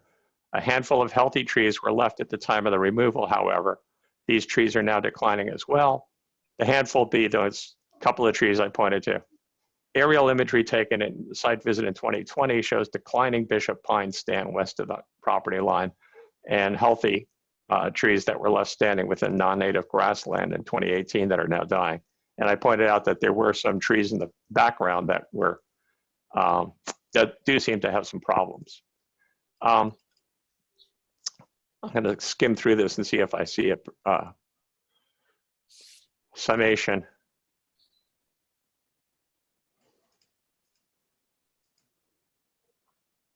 Restoration. It's recommended that the natural recruitment of bishop pine seedlings be encouraged by caging off bishop pine and other native conifer seedlings and saplings, so they are avoided during mowing and protected herbivore grazing. Pine needle duff thicker than 1 inch around a pine tree canopy in open areas shall be raked to expose the bare soil. Raking shall occur. This doesn't seem like a very aggressive plan. And it says, if the county decided it is necessary, a preliminary mitigation and monitoring plan for the bishop pine forest will be prepared to guide the natural recruitment of bishop pine seedlings. It is recommended that pampas grass, Scotch broom, and other non-native invasive plants with a ranking of high from California invasive plant be removed from drainage areas and all other areas. So I agree with removing I'm reading from the wind report and the restoration plan. Mm-hmm. There's a discussion section that follows that. Let me just skim through there.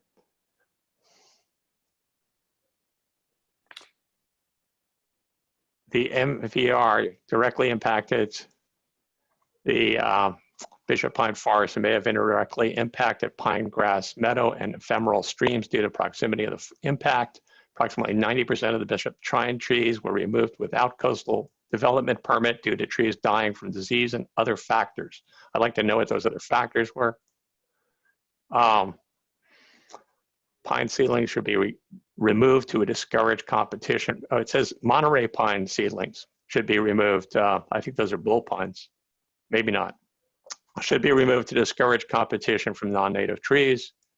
No record of what the pine grass meadow looked like prior to MVR. However, the grass is likely thriving and more productive due to reduced canopy. Well, that's true. Tom. Yeah, that's about it. That's about all I have. Yeah. I think on this one, we need to kind of defer to the biologist. And there was that mention of that preliminary mitigation and monitoring plan report. That kind of seemed like that's the direction this should go, that they should at least come up with some kind of a mitigation plan and monitoring plan before they go into the full restoration plan. That's how I kind of understood it. Let me go back and look at that again. The reference to that is, it is recommended the natural recruitment of bishop pine seedlings be encouraged by caging off. So basically, Yeah. the recommendation is to cage off certain areas where there might be regeneration of bishop pines. And it says, if the county decided it is necessary, a preliminary mitigation and monitoring plan for the bishop pine forest will be prepared to guide the natural recruitment of bishop pine seedlings. I don't think that really goes enough, but does enough. And I do think the county should decide it's necessary, and possibly I'd like to see the county investigate the cause of the death of those trees, the other causes referred to by the investigator. Remember, this report was prepared by the applicant's contractor. So I'd like to have the county examine the true cause of the death of those trees, including whether they were simply cut down in a healthy state, whether there was any indication that foreign substances were used in those trees. And I'd like to see that preliminary mitigation and monitoring plan for the forest prepared. And I think it may want to do more than guide the natural recruitment of bishop pine seedlings. I think maybe they need to replant some trees. And I would be open to the idea of other species, including redwood, as part of that investigation, and seek some county input on this.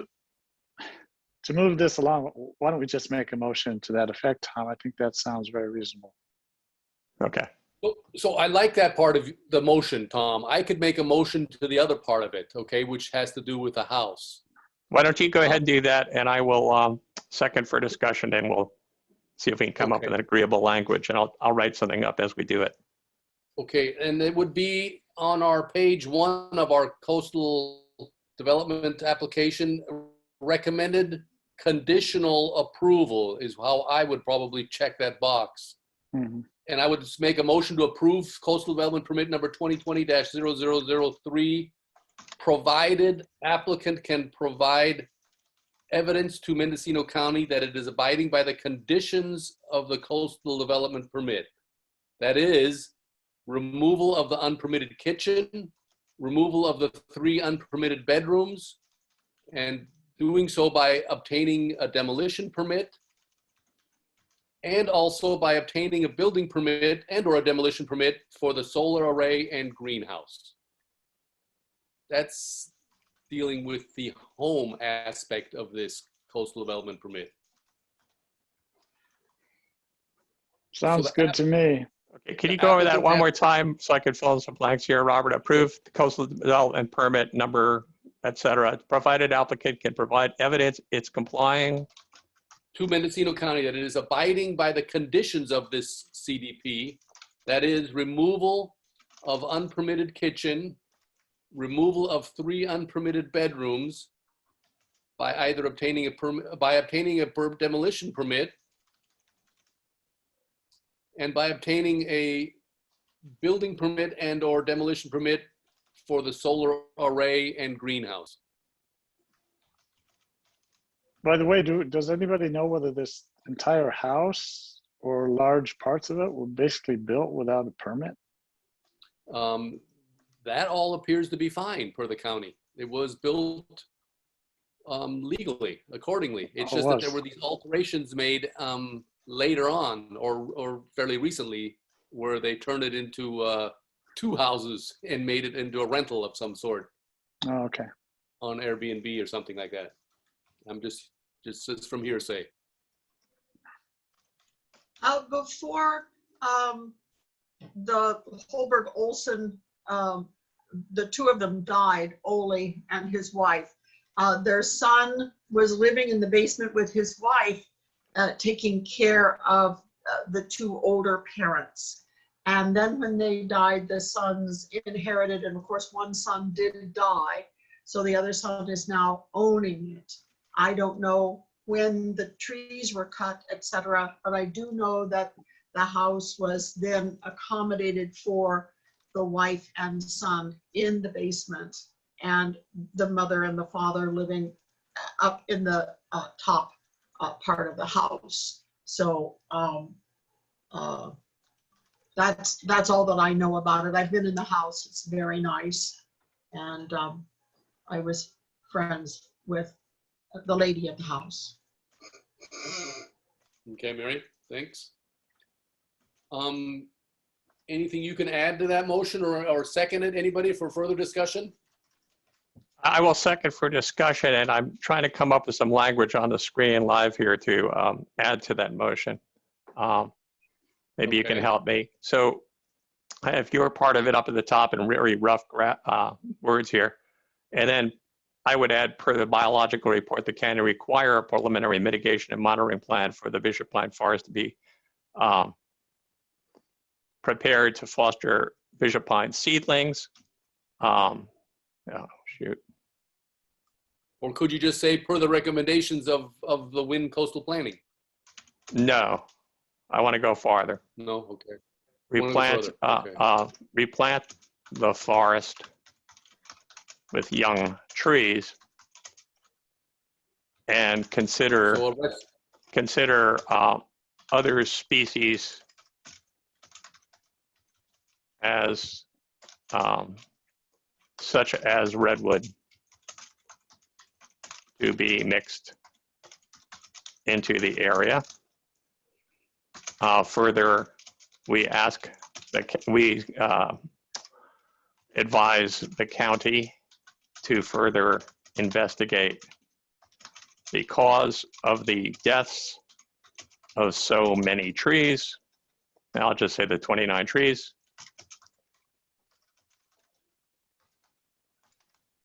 Which are attributed to natural and other causes, to determine if healthy trees were intentionally, well, I'll just say if healthy trees could have survived, or whether outside causes prematurely killed the trees. Something like that. To me, that sounds so investigative, Tom. It is. It's asking the county to do further investigation as to the cause of death of those trees. For example, finding chemical traces on the site or any other evidence that may exist at this point. Okay. Yeah, I guess it doesn't hurt to ask the county to do that, but I suspect county's got a lot bigger fish on their plate. I'm coming from the perspective that I'm looking more at the restoration plan for this now that it's been done. It's not done. I think it's proposed by the contractor, and I don't think it goes far enough at all. I think it needs to go farther, and I'd ask the county to pursue a more aggressive strategy. Maybe we should put that word in there. I think the key to emphasize is restoration, because what's done is done. You know, Tom, I was thinking, let's just restore it. yeah, we need to have the county pursue having an applicant work with a qualified biologist on a restoration plan for the Bishop Pine Forest and associated plant and wildlife communities on that property. Something a little shorter and simpler, Okay. I was thinking. Require the applicant to Develop a restoration plan for the Bishop Pine Forest and associated plant and wildlife communities Or habitat.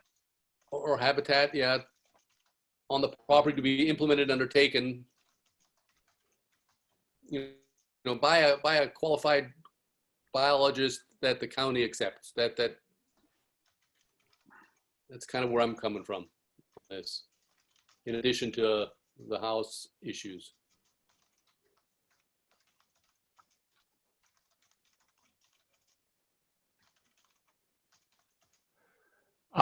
Per the biological What's report, that? the county require the applicant to develop a restoration plan for the Bishop Pine Forest and what did you say, and other species? Associated plant and wildlife communities on that parcel. For the It Bishop should Pine be, Forest, and I'm sorry, what's that wording again, Robert? I missed that. The associated plant and wildlife communities is what I was thinking.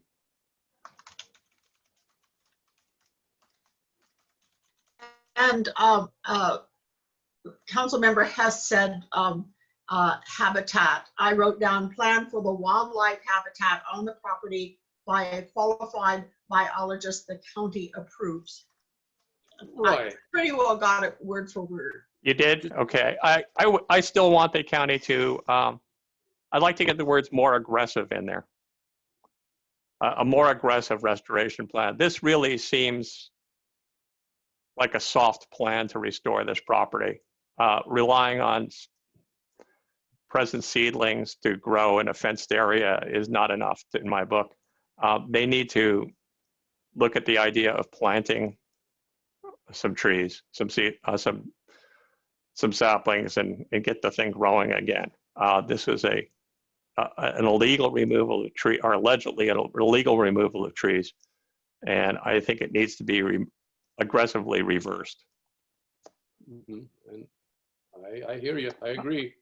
Yeah, I'm not opposed to you know, that kind of wording where we recommend a little bit more aggressive restoration plan and or project. But I don't think we should be demanding that the county launch some, you know, big investigation into what happened. Well, you know, I do know, think we should advise them that we would like the county to investigate the cause. There are ordinances on the books barring the destruction of these trees through certain methods. And I'd like to see if this falls into that category, or else that law is meaningless.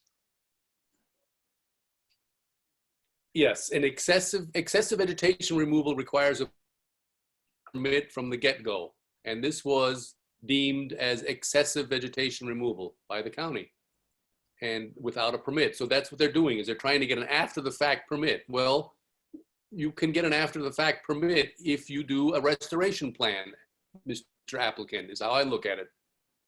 Yeah, I'd like to see a more aggressive plan here, and I'd like the county to pursue that as one of the conditions for any approval of this.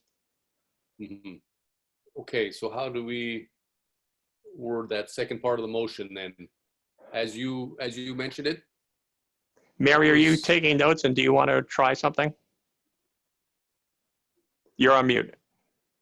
Mary, you're on mute. I'm sorry.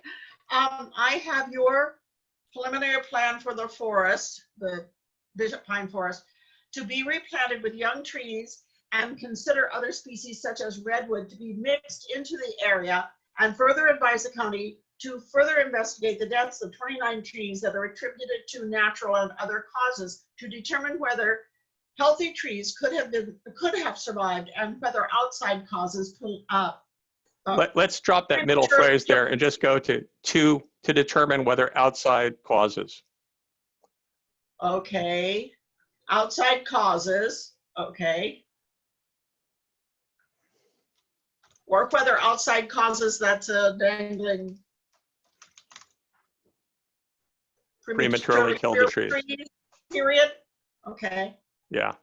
And then Robert said, work with a biologist to develop the restoration for the forest, the Bishop Pine Forest, and associated plan for the wildlife habitat on the property by a qualified biologist the county approves. Okay. And that's what I wrote. That's almost word for word for what both you said. I'm fine with that motion if we could insert the word aggressive before restoration plan. Mhm. So require the applicant to develop an aggressive restoration plan. Well, yeah, aggressive is a pretty vague word. Why don't we use something like a more comprehensive or something like that? Yeah, because How about a more comprehensive I and like that, yeah. and assertive? Thorough, comprehensive, something like that. That's, I don't know about the word assertive. Assertive is usually associated with actions of a human being. Well, it should be a human being This is doing a the plan. plan. This is this is a plan. I like comprehensive, you guys. Comprehensive. And thorough is what Robert just We could now say said. more comprehensive and thorough. I think that would be good. Yeah. Okay. I would like something a little beefier than comprehensive, which just means complete. Well, I'd like to have something. I'd like to have We want a something. complete plan. I'd like to have something a little bit more.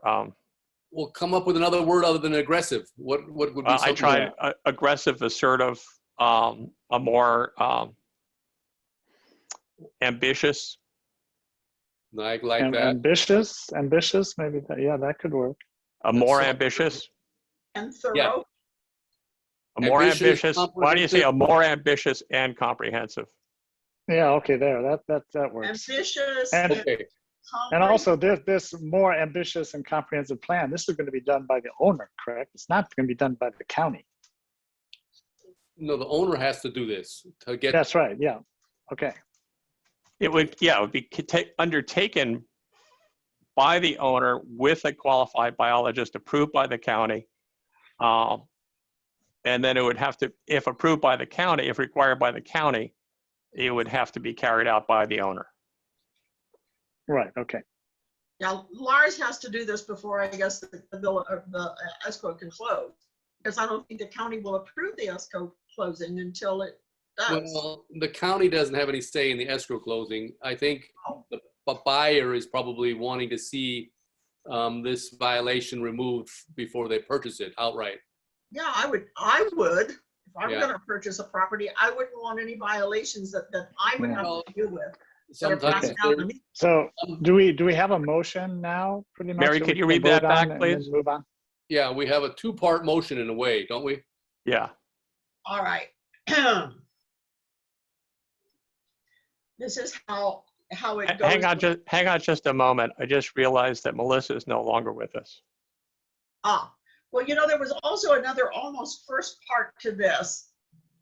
Yes. Recommended under conditional approval provided evidence that they are abiding with the conditions of the CDP, getting building permit and demolition permit for the house, the solar panels, and the greenhouse. Now that was Robert's first motion, or first recommendation, part 1. Yes. And then part 2 was preliminary plan for the forest to be replanted with young trees to consider other species such as redwood to be mixed into the area, and further advise the county to further, you should have something other than further there, investigate the deaths of 29 trees that were that are attributed to natural and other causes, to determine that if healthy trees could have survived or whether outside causes prematurely killed the trees. Work on with a biologist to develop a more ambitious and comprehensive restoration of the forest and associated plan for wildlife habitat on the property by a qualified biologist, the county approves. Yeah. So there are That, kind of three parts to this. One of them is to replant and work with a forester. The other one is to find out why the trees died. And the third one is to get a permit and a demolition permit for the house, a building permit, and then a demolition permit for the solar panels. This is getting pretty complicated here. Well, there's And three parts to it. right. I mean, most of it sounds okay, except I really, again, I disagree with asking the county to launch an investigation. The county is so short of resources. Come on, we all know that. yeah. But they're not going to do it. So why waste our time? Let's just focus on forcing a good plan to reestablish the forest and deal with those issues in the house. I think that those are the key points. I think the first part and the last part of the motion we should leave. Now maybe we could take out some of the middle portion, Tom. Like no? further advise the county to investigate the deaths of the 29 trees. No, I want to keep that in. Tom wants to keep that in there. And I think you've got it. I think you just need either a couple of semicolons in there, Mary, or you can make them bullet points. Yeah, it just needs to be A, B, and C. Yeah. Okay, well, so A is the permits for the parts of the house. B is developing a more ambitious plan with the assistance of a biologist approved by the county. Right. Considering, did we drop out the consider other species, including redwoods, be mixed into the area? And Yeah, further advise the county to further investigate the cause of deaths of the trees to determine the other causes involved. I'd be happy with that. You want that in there? Yeah. There are statutes regarding this, and it should be investigated if it hasn't been already. Saying it's other causes and saying let's move on is not supporting the codes that exist. I think that should be included. This would be our recommendation, and whether the county can do it or not, that's up to the county, maybe, Don. Right. Yeah, I understand that. I think they're just going to totally ignore it. So we can include it, but it's not going to happen. Let's include it. And I just spoke to Melissa. She said she was bumped out by her service and is trying to get back in right now. She was bumped out earlier and got back in. So I told her we'd like to have her vote in a minute. Mary, could you go through the motion one more time, please? Yes, I would suggest that here, I'll read it. All right. I think we're spending too much time on this matter. Yeah. It was moved by Robert, seconded by Tom, and unanimously carried. We haven't voted on that yet, but I've already written it in. That the CDP be recommended for approval under conditional, recommended under conditional approval, provided evidence. They provide evidence they are abiding with conditions of the CDP, getting a building permit and demolition permit for the house, solar panels, and the greenhouse. B. Kitchen. Oh. Not house, the for the kitchen, not house. Removal for of kitchen, for the kitchen. Removal of unpermitted kitchen is how I worded it. For unpermitted. Removal of unpermitted kitchen. Solar panels And and then the greenhouse. Now, what about the bedrooms? removal of 3 unpermitted bedrooms is what I said. Okay, for Removal of 3 unpermitted bedrooms. removal of 3 unpermitted bedrooms and kitchen, solar panels, and greenhouse. Yes. Okay, so that's A. Okay, shall I read through that? Yeah, and call it a building permit, because that's a demolition permit is a building permit. Oh, okay, just call it a building permit and not a demolition permit. You could put building/demolition permit. How's that? Okay, that's good with me. Building, let me move this over with the building part and then put a slash in it.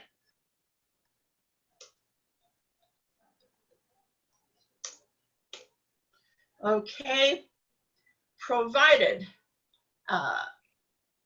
that they provide evidence they are abiding with the conditions of the CDP, getting a building/demolition permit for removal of 3 unpermitted bedrooms and kitchen, solar panels, and greenhouse. Okay. I wanted the removal of unpermitted kitchen before the bedrooms. Oh, you want the unpermitted kitchen there first, huh? Yes. Okay. Yeah.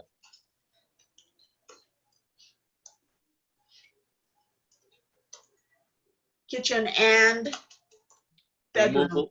Removal of 3 unpermitted bedrooms. Well, removal of removal of unpermitted kitchen, Right. of unpermitted kitchen. Kitchen, comma, and removal. Okay, removal of 3 unpermitted bedrooms. Yes, that's the way I wanted it. Didn't sound right the other way around. Okay, so I will read through that again just to make sure that that's what you want. Provide evidence that they are abiding by the conditions of the CDP, getting building/demolition permit for the removal of the unpermitted kitchen and removal of 3 unpermitted bedrooms and solar panels and greenhouse. Yeah, okay. And then is there a semicolon there before you go on? Yes, always after A, B, and C. Okay, are you doing A, B, and C? I am. Okay. I right? exchanged text with Melissa and told her I'd call her when we have a motion. Do you have the motion ready? Not yet, no sir. I've only read through A. I haven't read through B or C yet. Okay, go ahead. Part B and Part C need to be read. I'll tell you what, I'm going to turn off my headset and go to computer sound and see if I can get Melissa on the phone. But I'm going to be on mute while you're talking. Okay. So what do you have, Mary, on B and C? Okay. B, work with a biologist to develop a more ambitious and comprehensive restoration for the forest and associated plan for the wildlife habitat on the property by a qualified biologist the county approves. So I could put work with a biologist, a qualified biologist that the county approves to develop a more ambitious and comprehensive restoration of the forest and associated plan for wildlife habitat on the property. Okay, where you Period. Okay, that was good, but where it says when you restoration plan for the Bishop Pine Forest. Yes, I just said forest because I was trying to type quickly to pick it up. I was going to add that in. Okay. Yes, I was going to add it in. But after that, restoration plan for the Bishop Pine Forest and associated plan for the wildlife. Plant, P-L-A-N-T, and associated plant and wildlife communities. Oh, plant. Sorry. Plant. Associated plant what? And wildlife communities. Oh, plant and wildlife habitat was what? Or habitat. Okay. Yeah. On the property Now let's see, biologist, qualified biologist the county approves should go up at the top Yeah. with a qualified right there. Then delete that. All right. Work with a qualified biologist the county approves to develop a more ambitious and comprehensive restoration of the Bishop Pine Forest and associated plant for the wildlife habitat on the property. Okay. So it should be an associated plant wildlife habitat. Plant and wildlife habitat. Yeah. Okay. And wildlife habitat on the property. Sentence number 2. So read it again, just to make sure. Okay, this is sentence number 1. Work with a qualified biologist the county approves to develop a more ambitious and comprehensive restoration for the Bishop Plan, Forest. restoration plan Okay, plan, okay? for The Bishop Pine Forest forest and associated and plant. associated plant and wildlife habitat on the property. Right, okay. Okay? Sentence 2. The plan for the forest to be replanted with young trees and consider other species such as redwood to be mixed into the area. Yeah, that was Tom's sentence. Okay, Yes, is that all right? that sounds good. That's B. That's B. Now, That's B. okay. Further advise the county to investigate the deaths of the 29 Bishop Pine trees that were attributed to natural and other causes to determine if healthy trees could have survived or whether outside causes prematurely killed the trees. I think Tom would be happy with that. Yeah. Yeah, I'm good with that. And I've got Melissa on speakerphone so she can hear this discussion. She said she could hear Mary. Melissa, do you hear this? I hear it. Okay, good. Can you hear Melissa? Yes. Yes. All right. I think we're good. Could you read it one more time from the top, Mary? Because I'm not sure Melissa heard the whole thing. Very well. I would be happy to. Oh, she says she heard it. She heard it. Okay, but where are we at now? We have had discussion. We've had a first and a motion and a second, right? Yeah. I seconded pending discussion. Do you want to just withdraw the earlier motion and make a new one, Robert, or do you want to just go forward? Well, it's all right. I think we have the motion in written form now. Okay. We can work with. Melissa has a question. What is the motion? She wants to hear the motion again. Okay. Very well. It was moved by Robert, seconded by Tom, and unanimously carried that the CDP be recommended under conditional approval, provided they provide evidence. It should be the owner. So I'll put the owner. Applicant provide evidence to Mendocino County. The applicant provide. The applicant, then that's a colon, A, provide evidence they are abiding by the conditions of the CDP, getting building/demolition permit for removal of unpermitted kitchen and removal of 3 unpermitted bedrooms, solar panels, and greenhouse. That's A. Right on. That's good. B, work with a qualified biologist the county approves to develop a more ambitious and comprehensive restoration plan for the Bishop Pine Forest and associated plant and wildlife habitat on the property. The plan for the forest to be replanted with young trees and consider other species such as redwood to be mixed into the area. C, further advise the county to investigate the deaths of the 29 trees that were attributed to natural and other causes to determine if healthy trees could have survived, or whether outside causes prematurely killed the trees. I just said, I could say them, killed them. Mm-hmm. Okay, did All right. Melissa hear that? Tom, do you think Melissa heard all that? She said she heard it. She heard it, okay. So we still have to vote. Mary, Correct. Mary stated as if we have already voted on this, but we do need to vote. And as Don and I think, maybe the county won't pursue part 3 of this, but let's vote on it. At least it's there. They Right, can pursue it or not pursue it. And it is a recommendation and an advisement by you to do that. Let's vote. Let's vote and move on. We've spent an incredible amount of time on this. Yeah. Okay. And we do this every meeting with certain subjects, but we're good. We're going to get on now. Okay, Melissa. I'll vote last. She wants to pass on and vote last. Vote last. Okay, Don. Aye. Tom. Aye. Robert. I'm an aye. Melissa. Aye. Aye. Okay.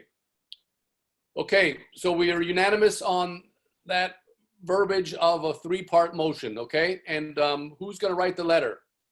You are. Oh, I was turned. Okay, then I'm going to have to confer with Mary on that language. Okay. Yeah, Mary, would you please send that language to the entire council, including Robert? Yes, sir. I would be happy. Okay. Hey, Thank thanks you. for your patience on that, you guys. That was a 3 CDP night. We don't have that often. Okay, let's Good move work. on. Huh? I thought it was really good work, and Don, yeah, it took a little time, but Yeah. you know, Okay, we nothing's got it more done. important to me than the environment around here. We got it done. Okay, on to council matters. Old business. Is there any old business we have tonight still? How about the voting thing, the quorum thing? Have we heard? from the county? Nothing new on that. No. Well, we'll handle it next month. GCAP committee. You had something brief, I think, Tom. All business. All business. She said old business. There was a question about old business, Melissa, and the only one that came up was Mary asked about the quorum issue. And No. I have old business. oh, she has other old. Oh, what is it? Can you hear her? I said I was going to call the ICO and ask them to put something about the drought on the first page, and I never called them. Oh, okay. She said she said last meeting she would call the ICO and ask them to put something on the front page about the drought, and you never called them? Are you going to just still do that? I've been distracted. Okay, well. Are you going to do that? Yeah, we'd be appreciative if you did that. I ought to, but I can't commit to it because I'm afraid the same thing will happen. I'll get distracted. Okay, well, we'll check with you next month or before, okay? Robert suggests we check. He'll follow up with you before, or we'll discuss it next month. Okay, I'll say I'll try. Okay, she'll Okay. try. Okay. Any other old business? Nope. Nope. Okay, then let's move on to the GCAP committee. Tom and I didn't get a chance to meet for a change this past month, but Tom has something brief here. Yeah, I do. At the request of Nafili Barrett, the executive director of MCOG, I want to remind people it's not too late to be heard on the County of Mendocino, on the local road safety plans in each community towards improving traffic safety for pedestrians, bicyclists, transit users, and drivers. To learn more about the project, please visit the website, which is at Mendocino, can't read that. MendocinoSafeRoads.com. I put this under GCAP because the only thing that we have currently going on is the county project in Gualala. But however, if people have other concerns, I think this would be a good opportunity to voice them, such as Pacific Woods Road or Old Stage. So that is done.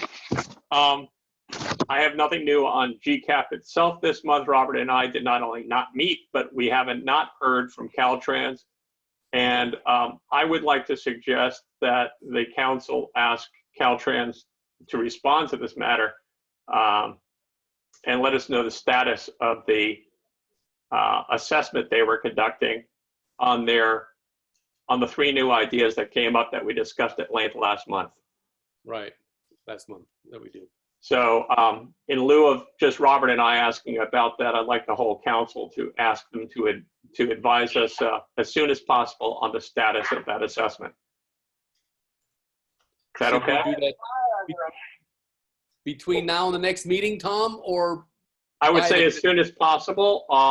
You know, I could just basically say the council requested that we get an update on this about the assessment and send it to the 2 men at Caltrans who were discussing this, and to Nafili and to other people involved in the project.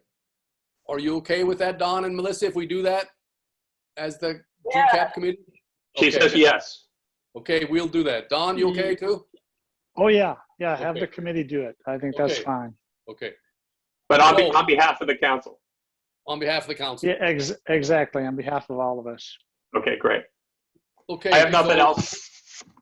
Move on to 6C, Housing and Economic Development Committee. Nothing tonight. Comments? Not tonight. How about you, Don, on the electric vehicle charging Oh, station? excuse me. I do have one item on the Okay, AT backtrack. committee.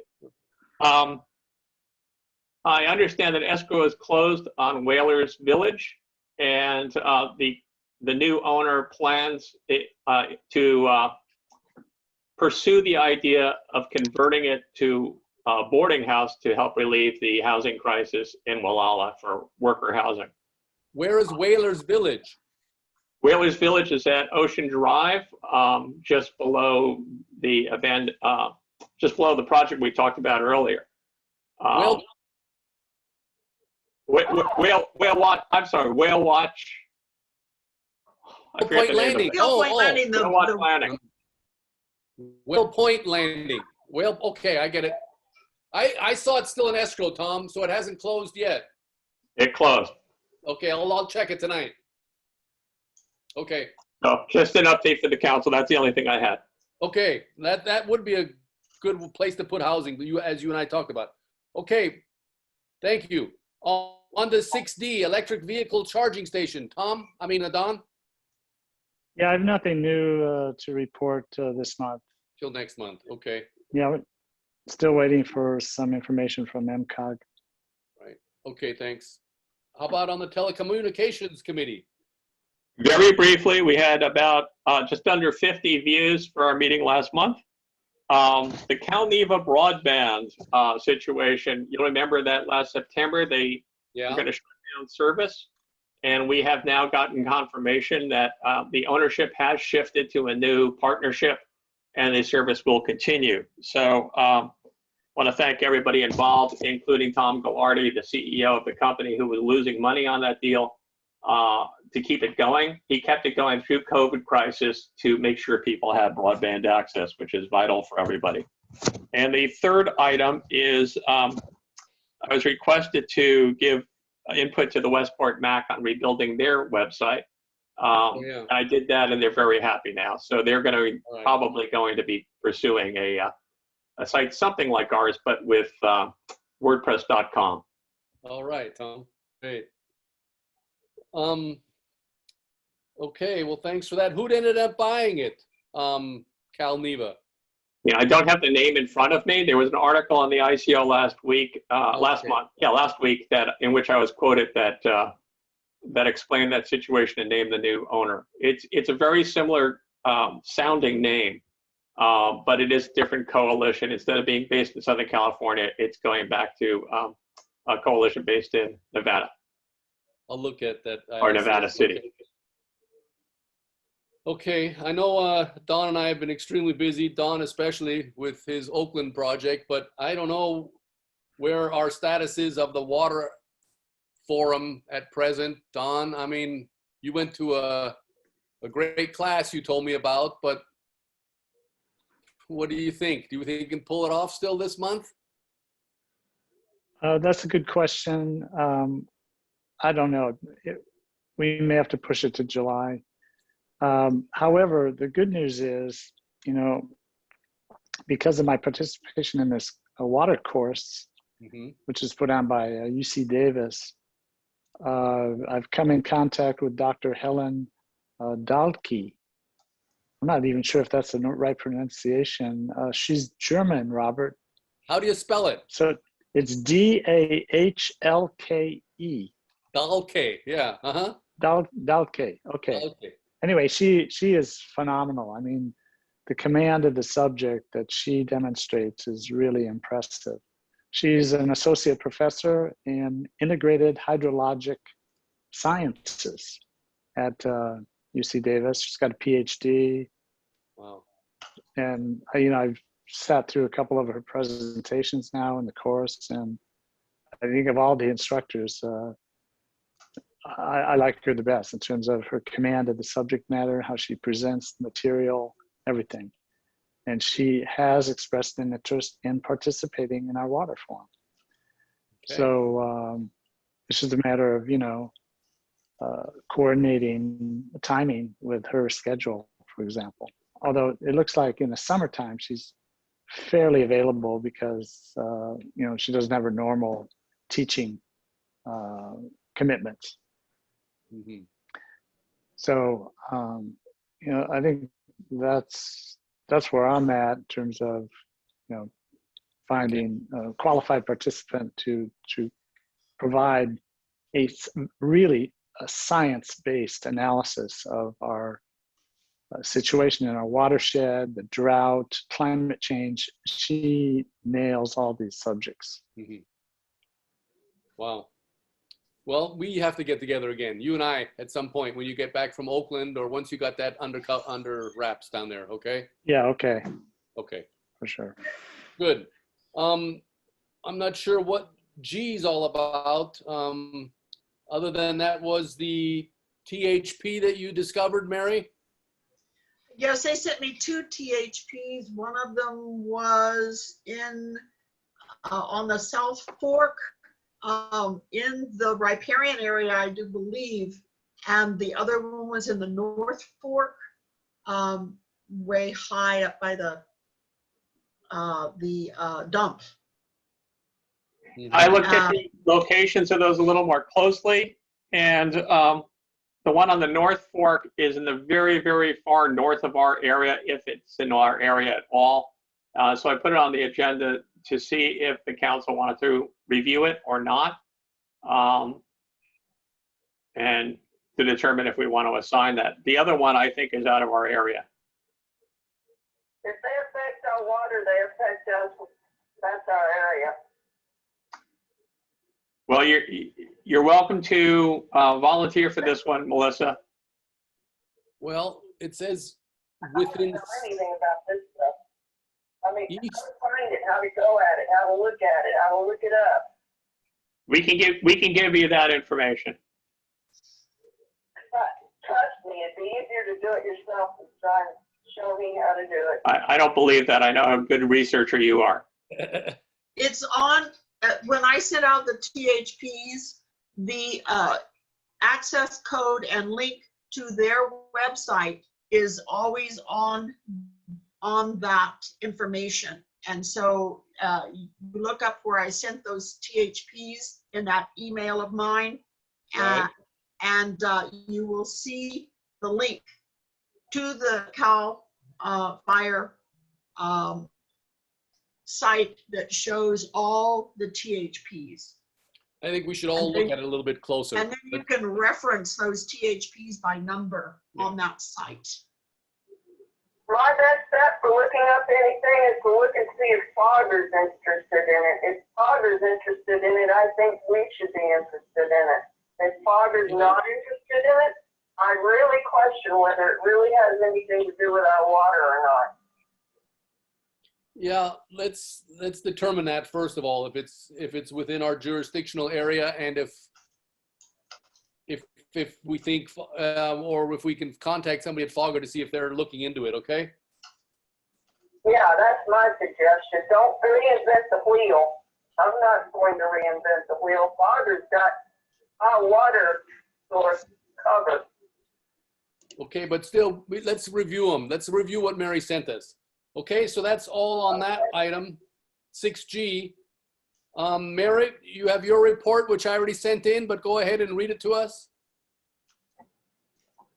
Yes. I worked 15.46 hours. Materials were $2.40 for a total of $234.40. Okay.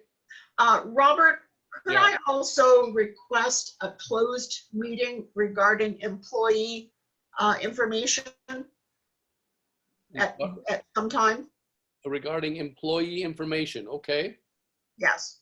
I do believe those are closed meetings when you're addressing employee matters. Right, and would you And want to? I would like to request an employee matters meeting like 10 minutes or 15 minutes or whatever Okay. With the full council or with Robert? with the whole council.